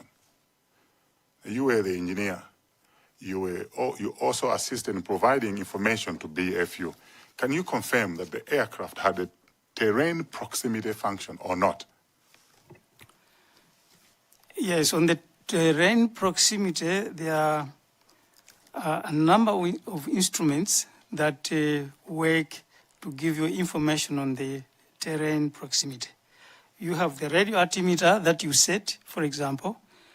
The surface altitude is about 300 feet. You select that at 300 feet and you are flying. As you approach that 300 feet, that will give you a signal. That will give you a signal that you are now at 300 feet. Anything above, below that, you're too close to the terrain. That is one. This same instrument is the one that will tell you that you are flying at low speed and low altitude, and that your landing gear is still in. So this is a mechanism that will help you not to belly land, to land without landing gear. So immediately you hear that signal, then you check 2 things. The radio altimeter either is too low, below 300 feet, or your landing gear is still in, and your speed and altitude are low. So you would extend your landing gear. As I said, we may go into deeper details when we go into the BFU, because why was the landing gear down on this particular day, on this particular aircraft? Landing gear was down, and the flap was on one position as if they were preparing to land, but in the mountains. So we need to play around with all these facts to come up with a bit of understanding So to answer your question, Chair, the terrain proximity, yes, it is there and it was working. Thank you for that clarification. Thank you, Chair. Just, I think 3 questions. Just for interest, was this plane insured?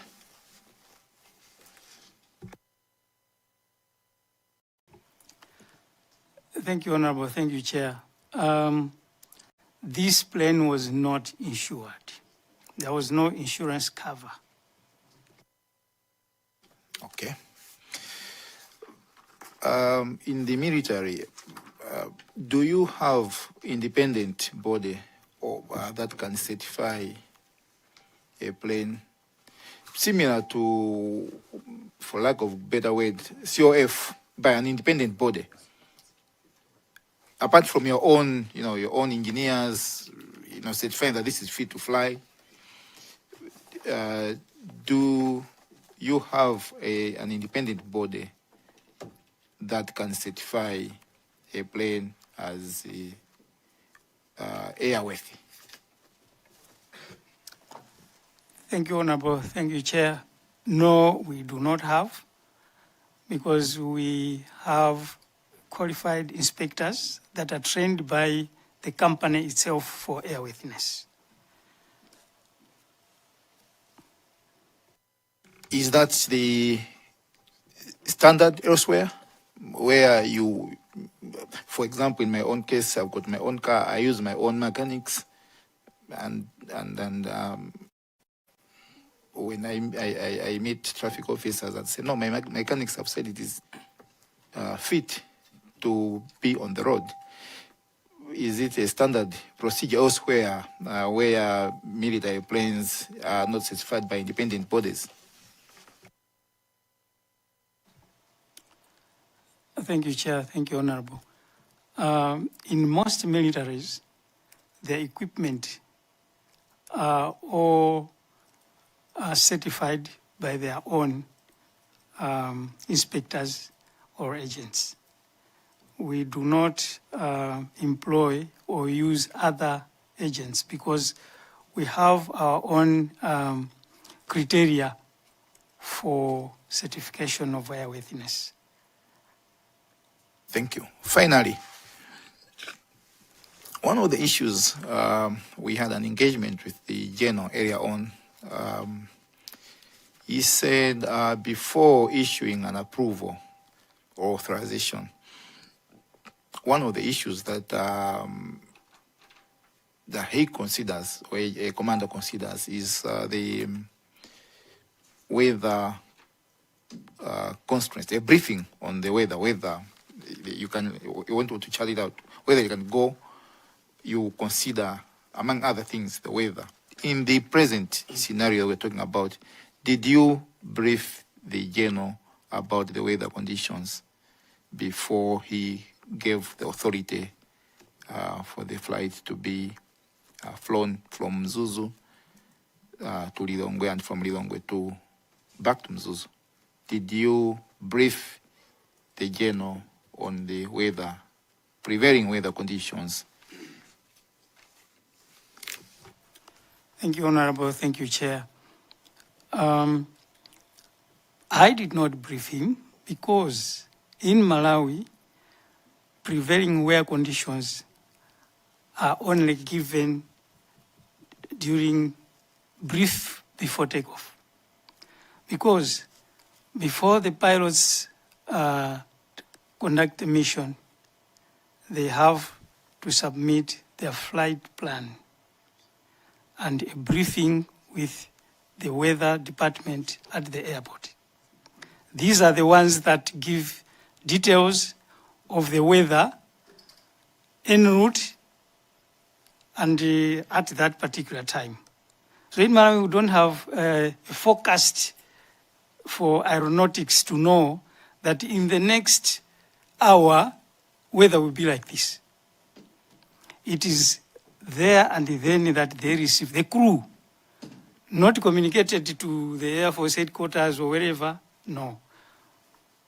Sometimes we even use our own phones to you check weather or whatever, to check what the weather will be like tomorrow.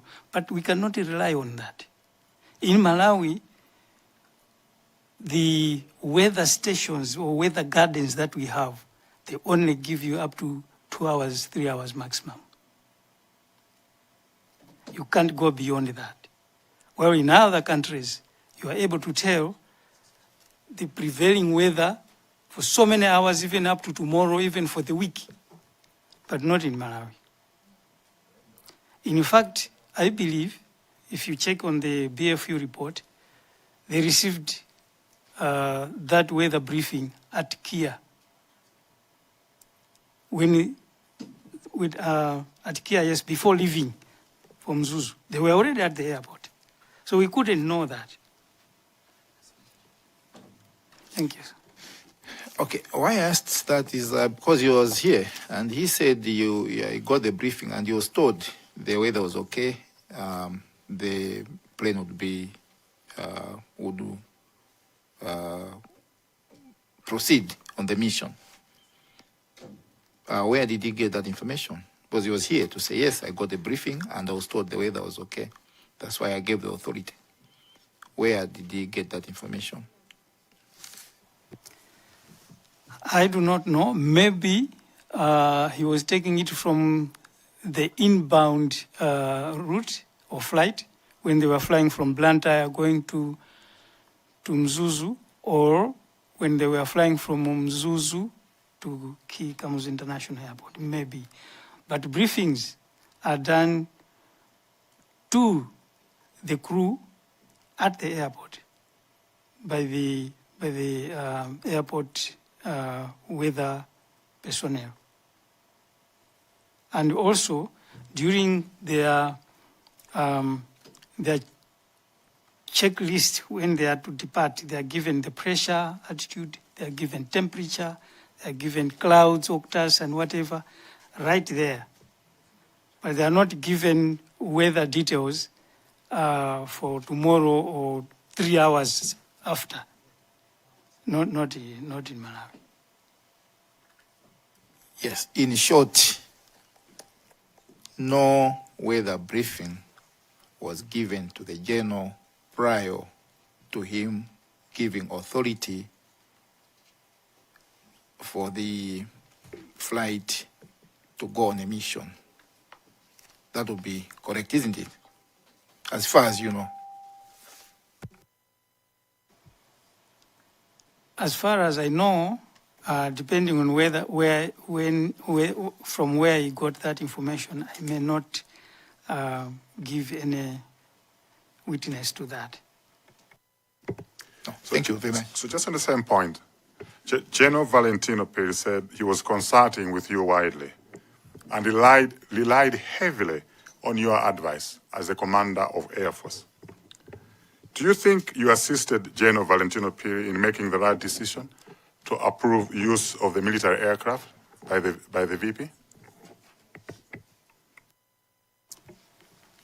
Yeah, what was involved in my participation in this is to give him the availability of the aircraft in terms of the technical aspect of the aircraft. Nothing about weather, nothing about anything else. But he gave that order that there is this requirement. And considering that the aircraft was already in Mzuzu, and nothing was reported of any discrepancy or any problem on the aircraft, I couldn't tell him anything contrary to that. Thank you. Zomba City South. Thank you so much, Chair. I'll start with the last question that I asked General Valentino Piri regarding time when the aircraft was approved by the Commander-in-Chief. There was a discrepancy to say what time was this approval given, And I think in his submissions, he says it might be some mistakes somewhere. I referred him to the MDF report. Now, what you have presented vindicates what I said earlier, that this discrepancy needs to be explained. So I'm happy, Chair, that the 1520, that is on page 2, as well as the 17 hours, that is on the same page, and what I said to the General, that the crew members were told at 1732 in Nzuzu, upon arrival of the impending next assignment. I think I've been vindicated. So I will proceed and also ask the General, is it the Major General, regarding the MA 600 aircraft. Until now, I was of the impression that these MA 600 aircrafts are not flying, but you have just informed us that this one was used to carry people from Zomba Air Base to Lilongwe. Can you confirm that they used the MA 600? Yes, I do confirm, Honorable. Thank you very much. Chairperson, I also wanted the Major General to compare Donia 228 and MA 600 in terms of navigating bad weather. Thank you, Honorable. Through you, Chair. The comparisons in terms of weather detection or whatever, these two aircrafts are very, very different. The MA600 is a very modern aircraft because even when you talk about the cockpit voice recorder, the data flight recorder, they have. The most recent aircraft, and it is all digital. It's not analog. All the instruments are digital. It's a very modern aircraft. So to add on to what you have asked, that this aircraft is the one that flew the search and rescue team from Chireka. It is true. Those two aircrafts have been flying, and this particular one, when it was flying from Chireka to Kamuzu International Airport, it was the same day, if not the previous day, it was flying from DRC, Congo. It's an aircraft that can fly long distances with modern technology, with all the technologies that, because that one was not manufactured as a military aircraft. That one was a commercial aircraft. MA600 is a commercial. Zambia Air Force is using the MA60, not 600. The only difference is that the MA600 is a very modern digital instruments and everything, while the MA60 is analog. That's the only difference. But whatever the engines and everything, they are the same aircraft. Maybe you will ask another question to say, why are they not flying? I will not preempt, but maybe that may come at another forum. No, but I would want to ask, why was it not assigned to carry the VP to take him from Lilongwe to Mzuzu, given that the circumstances were very tight? The Donia was meant to carry the people returning from Late Kasambara funeral. So we had to detain the aeroplane in Mzuzu when we had an alternative aeroplane, modern aircraft available in Zomba that could have been used to carry the vice president. Also understanding that the Donia at this time was configured to be an air ambulance and was not a VIP aircraft, when we had a modern aircraft in the hangar that could have been used to ferry the former vice president. Why was it not used? Thank you, Chair. That's a very good question. The MA600 is a very heavy aircraft, and it can only land on airstrips more than 3.5 kilometers long. So that's why we are keeping, in fact, it is not in Zomba, it is in Chireka. Because one, it cannot land in Zomba, it cannot land in Lilongwe Air Base, it can only land at Kia, not even in Karonga, West Steel, Mzuzu Airport. Okay, which means you knew that Mzuzu Airport was not licensed or was not fit for this MA600 to land. Is that right? Yeah, Mzuzu Airport is not long enough for that MA600 to land or take off. Thank you so much, Chairperson. That was exactly my question, so thank you for asking for me. Chair, I have another concern. The people who are coming from Zomba, they were coming as a search and rescue team. I just feel there was no sense of urgency in the way the MDF commanded these people from Zomba. Why am I saying that? They arrived in Lilongwe at 5:45 on the 10th, and they slept in Lilongwe. And they left the next morning, arrived in Chikangawa at 9 a.m.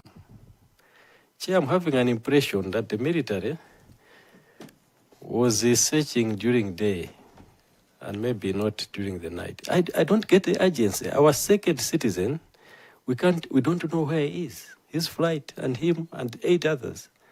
And the rescue team coming from Zomba, they fly on this modern equipment.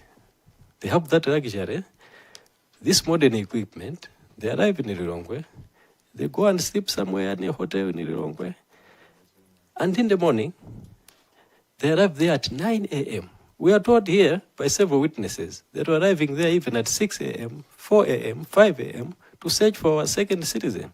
The military shows up at 9 a.m. from Zomba, having slept in a hotel in Lilongwe. Now they're sleeping in a hotel, their second citizen, they don't know where he is. Chair, I don't know if there was that sense of urgency in the military. So he was maybe in command.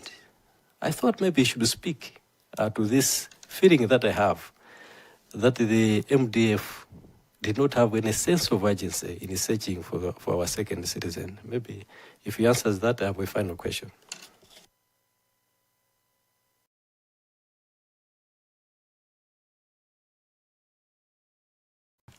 Thank you, Honorable. Thank you, Chair.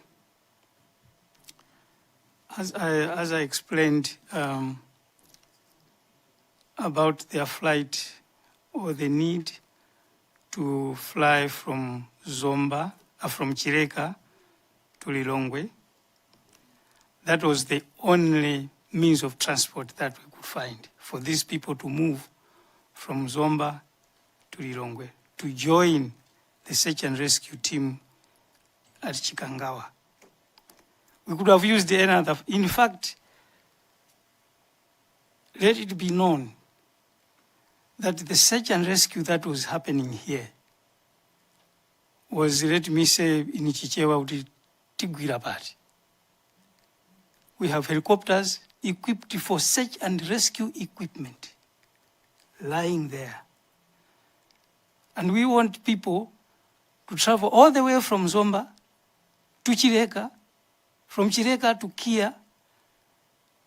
We had a brief after because they arrived at Kia, we had to send that transport to pick them up, to come to the base, and then we had our briefing.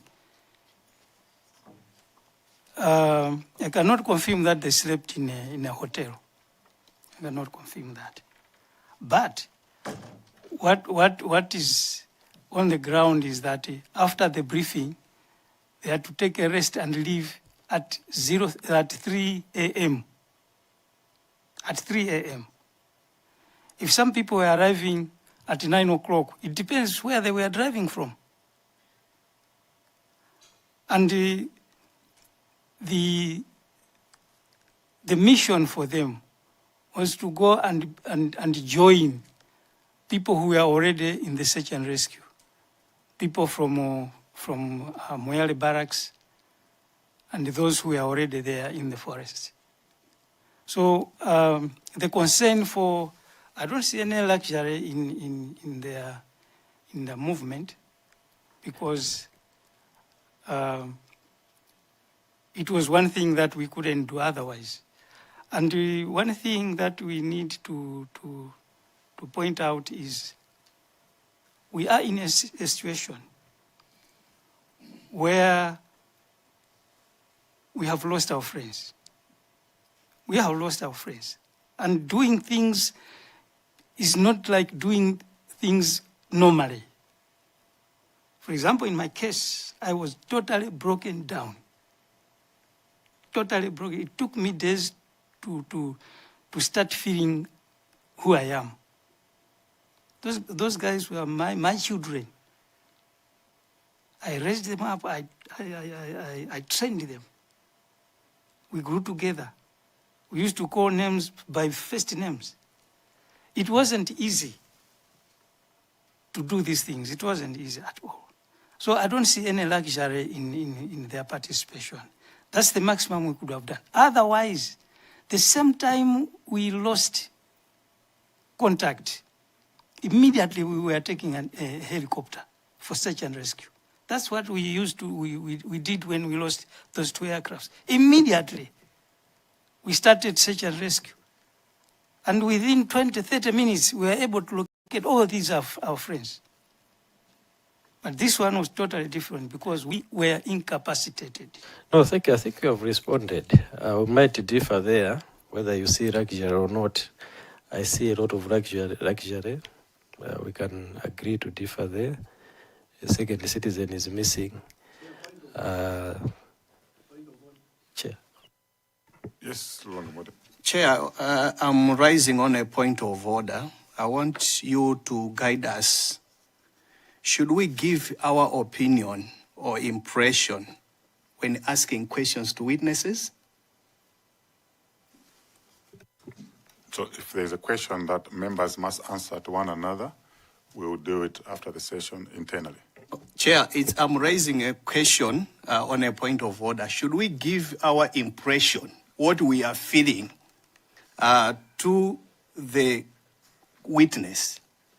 Because I want you to guide me so that I should also start doing that. Yep. If you want to establish facts, because we are here to gather evidence. Okay, so I can tell the witness, this is my opinion or this is my impression, Yes. and then the witness should respond. They can validate or dispute Thank you that, very much. because we want to gather facts. We may have a wrong opinion, but a wrong opinion must not prevail without giving an opportunity to the witness to validate that or to dispute it. Okay, I'll take that line, Chair. Thank you. Thank you, Chairperson, for that guidance. I'll proceed. Since you have refuted that you don't see any luxury in what I've said, or the travel of the rescue team from Zomba, did you see any luxury, or do you see any luxury in the configuration of the chairs in the Malawi 2 that carried the late Vice President?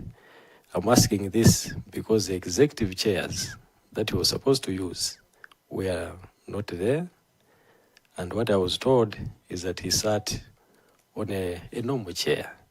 Do you see any luxury there? Thank you, Honorable. Thank you, Chair. Let us have a clear picture that this was an ambulance flight. It was already in Mzuzu in that ambulance configuration. And we have this request for the VP to travel to attend this urgent sermon. I don't know, it would have been very easy to say, no, let us go back to Zomba, put the luxury seats, put the table, and then the VP will not attend the burial, not at our level. But this was known to the headquarters that the aircraft is in an ambulance configuration. There's nothing we could have done to look for luxury seats in Mzuzu. Thank you, Chair. So you remember I started with the issues of time, the alignment of time, and he said he got a call from the general then, Valentino Piri, about this second flight or assignment at 15:20. That was in the afternoon. So I'm asking myself, what stopped MDF or MAF from picking the chairs from Zomba and bringing them here in Lilongwe on the same day, knowing that the second citizen will be traveling the next day around 7 o'clock, 8 o'clock? I want to get that response. We knew 15:20 when the general called you that the second citizen will be flying on that air ambulance. So what did we do to make sure that those chairs that were in Zomba were brought here on the same day, so that the next day our second citizen sits in comfort? I submit, Chair.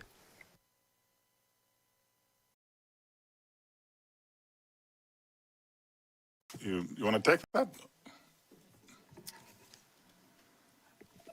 Thank you, Chair. Thank you, Honorable. I am trying to figure out the aircraft is in Mzuzu. That's the only aircraft available. And then we want to get comfortable seats from Zomba. How? To take them to Lilongwe, to keep the VP waiting, to remove those seats, put the other seats for him to travel to Mzuzu. Here we are looking at the time frame. How much could we do with the time frame that we had? I believe it needed some courage and some energy to be able to do that, and the resources to take the seats from Zomba, find the right transport to take those seats to Zomba, to bring them to Lilongwe. Or you may say, why not the MA600? It's even worse, taking those seats from Zomba, taking them to Chileka, to fly from Chileka, to fly to Kia, and start changing seats when the vice president is waiting. I don't know, I don't understand. But it all takes, I mean, I may concur with the Honorable that, I mean, we are looking at, to me, sorry to say this, at issues that may not bring us to any closer to find out what we are looking for. Otherwise, we have information to analyze, we have details to look at so that we come to an understanding. How did we lose those lives? We are talking of comfortable seats or whatever. I think I have a problem, Chair. No, Chairperson, I think comfortable seats, we still have to pursue it because we are talking about a second citizen. And so the same problem that we are having, I also have the same problem, to say if it was the first citizen, assuming it was the first citizen in question, we couldn't have found a transport from Zomba to bring the chairs here to make sure the first citizen is comfortable. So you might not answer that question, but I still don't understand why the issue of comfortability for a second citizen was not considered. I submit, Chair. Okay, Lilongwe, and then we can wind up.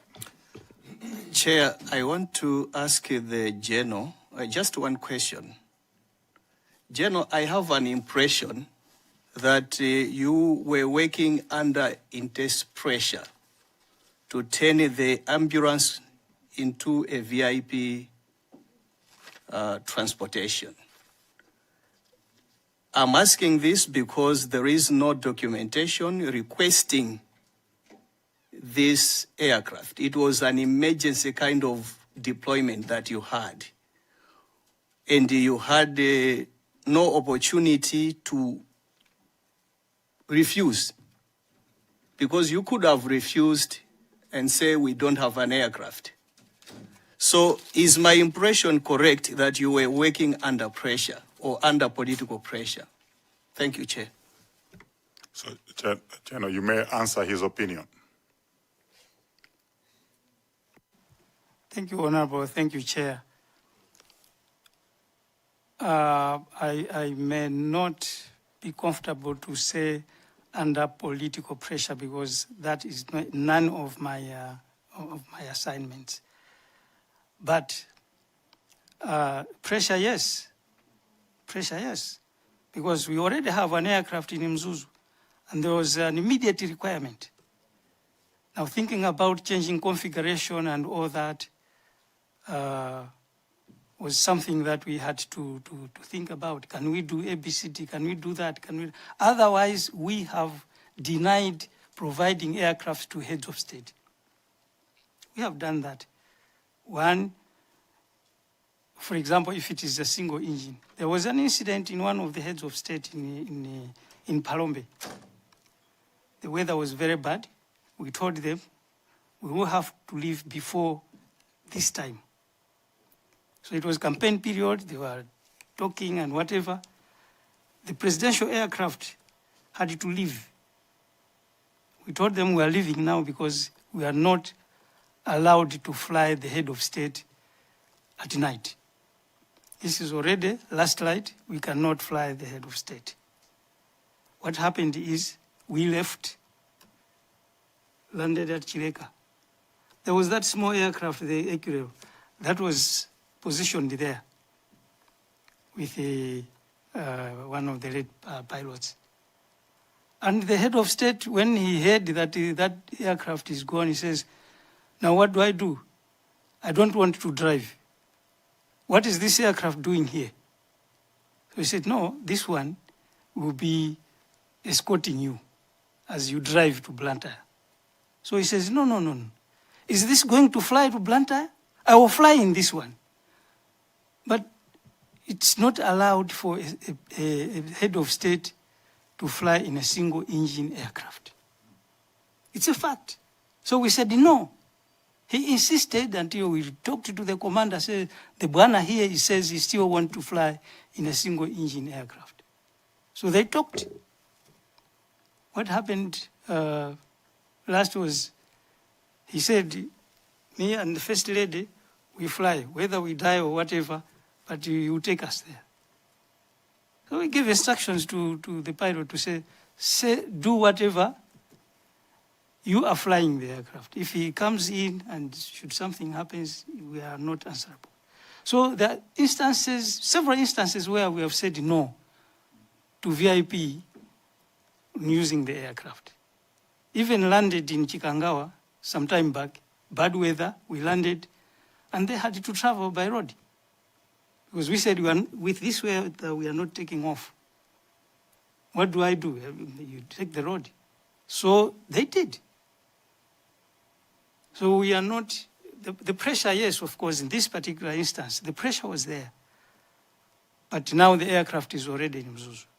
It was possible, the aircraft to fly to, but in that configuration, actually, I believe that even the protocols at Kia, when they saw that there were those type of seats, it was up to them to say, this is second citizen. He cannot fly in this. It is the protocol that are supposed to say that, but not us. The Ministry of Foreign Affairs protocol are the ones to say, mtufuna carpet up. If not, then whatever, but not us. That's not our job. Our job is to provide what we have, the platform that we have at that particular time. No, thank you very much, Cheno. I just take you to item number 9. You reported that on 11th June, an accident report was sent to the manufacturer, now General Atomic. Are you in a position to finish us with that report?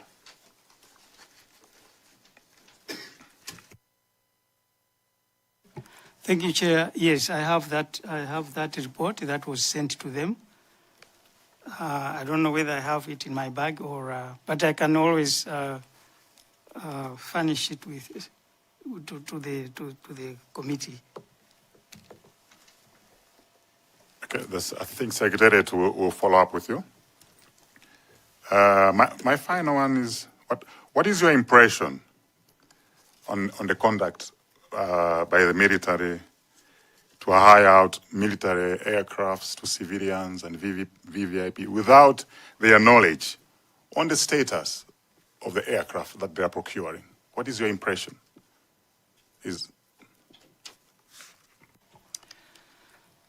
Thank you, Chair. My impression is that when it comes to procurement of aircrafts, we have a problem.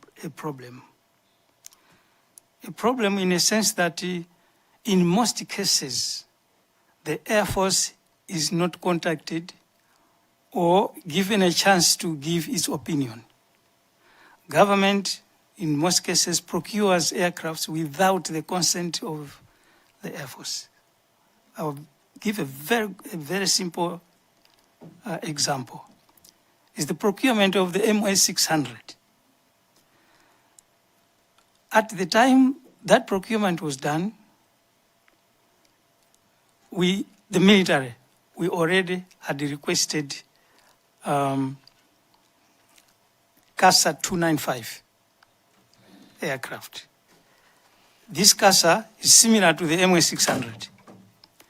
It has all military capabilities and all the optionals to change it to VIP, to cargo, to military, to whatever. The contract was about to be signed. But at that very time, there came the Chinese. I don't know whether I should still be on camera. I request from you, Chair, if... But I think my point was, is it fair to the customers or the VVIP or the civilians to use the aircraft without knowledge that this aircraft does not have ELT, does not have a black box, because it is being used for disasters. Several institutions are using it. It's being used for humanitarian aid. And these people are hiring without knowledge of the safety of that aircraft. I'm just asking, is it fair for the military to be doing this?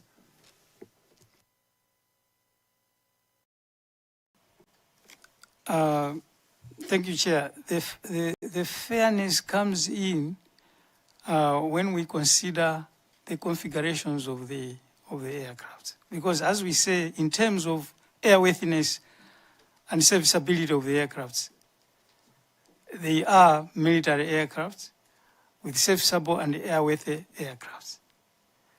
Whether the civilians know that the may not be not allowed, but they may not fly in those aircrafts, that I cannot tell, because it's not a requirement for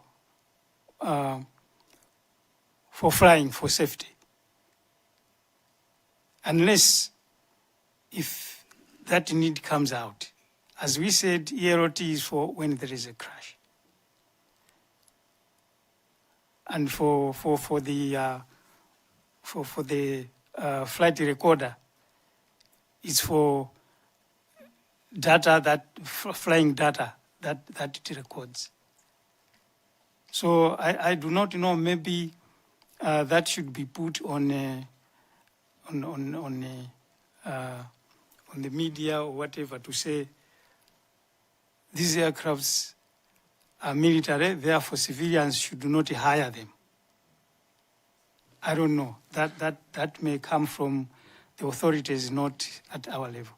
Sure. Or you hire at owner's risk and you disclose the features of the goods and services you are buying. That's what I'm saying. But anyway, we will go around in circles. General, I want to give you a chance to maybe say a few remarks and conclude our session. Do you have any remarks you would like to make? Thank you, Chair. Mine is just to thank you, Chair, and thank the honorables, and especially thank the government for coming up with this idea to reinvestigate circumstances under which this accident happened. I hope and believe that through this ad hoc committee, the truth will come out. But for the truth to come out, it will need open mind and determination to understand what may have been happening during that flight. We may miss out, very easily miss out, if we focus on issues that may not bring us to an understanding. So I would request that we take this issue soberly and with that determination to come up with the truth. I am privileged. I've served the Air Force for some time. I have now retired. This accident will always leave a scar in my heart. Why? It is because I took this command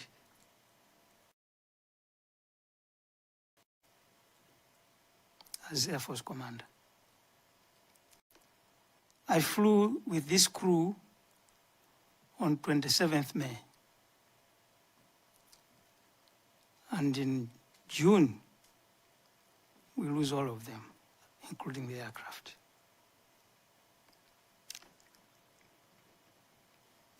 It will always remain, or it will leave a scar in my mind.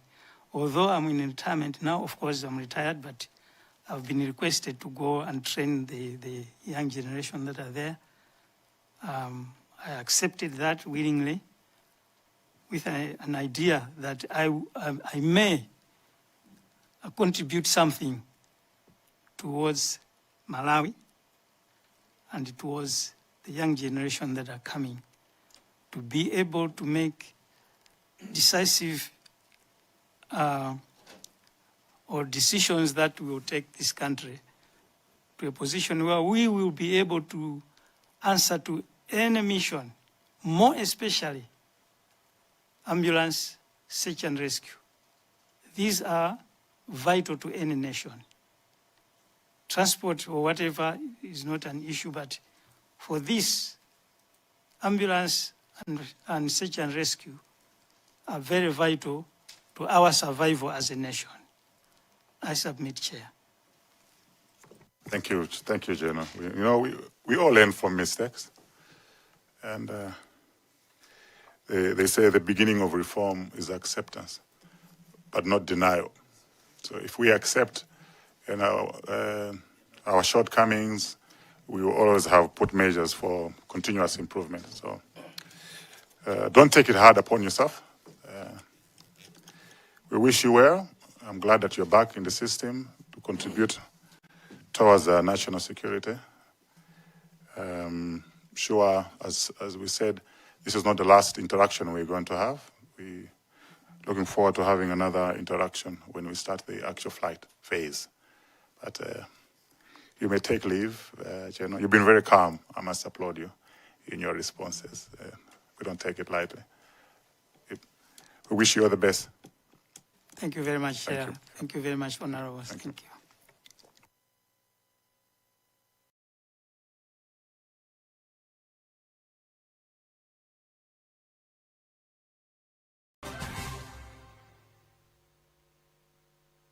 Luntha Television stands as an autonomous faith-based broadcaster with a national and international reach.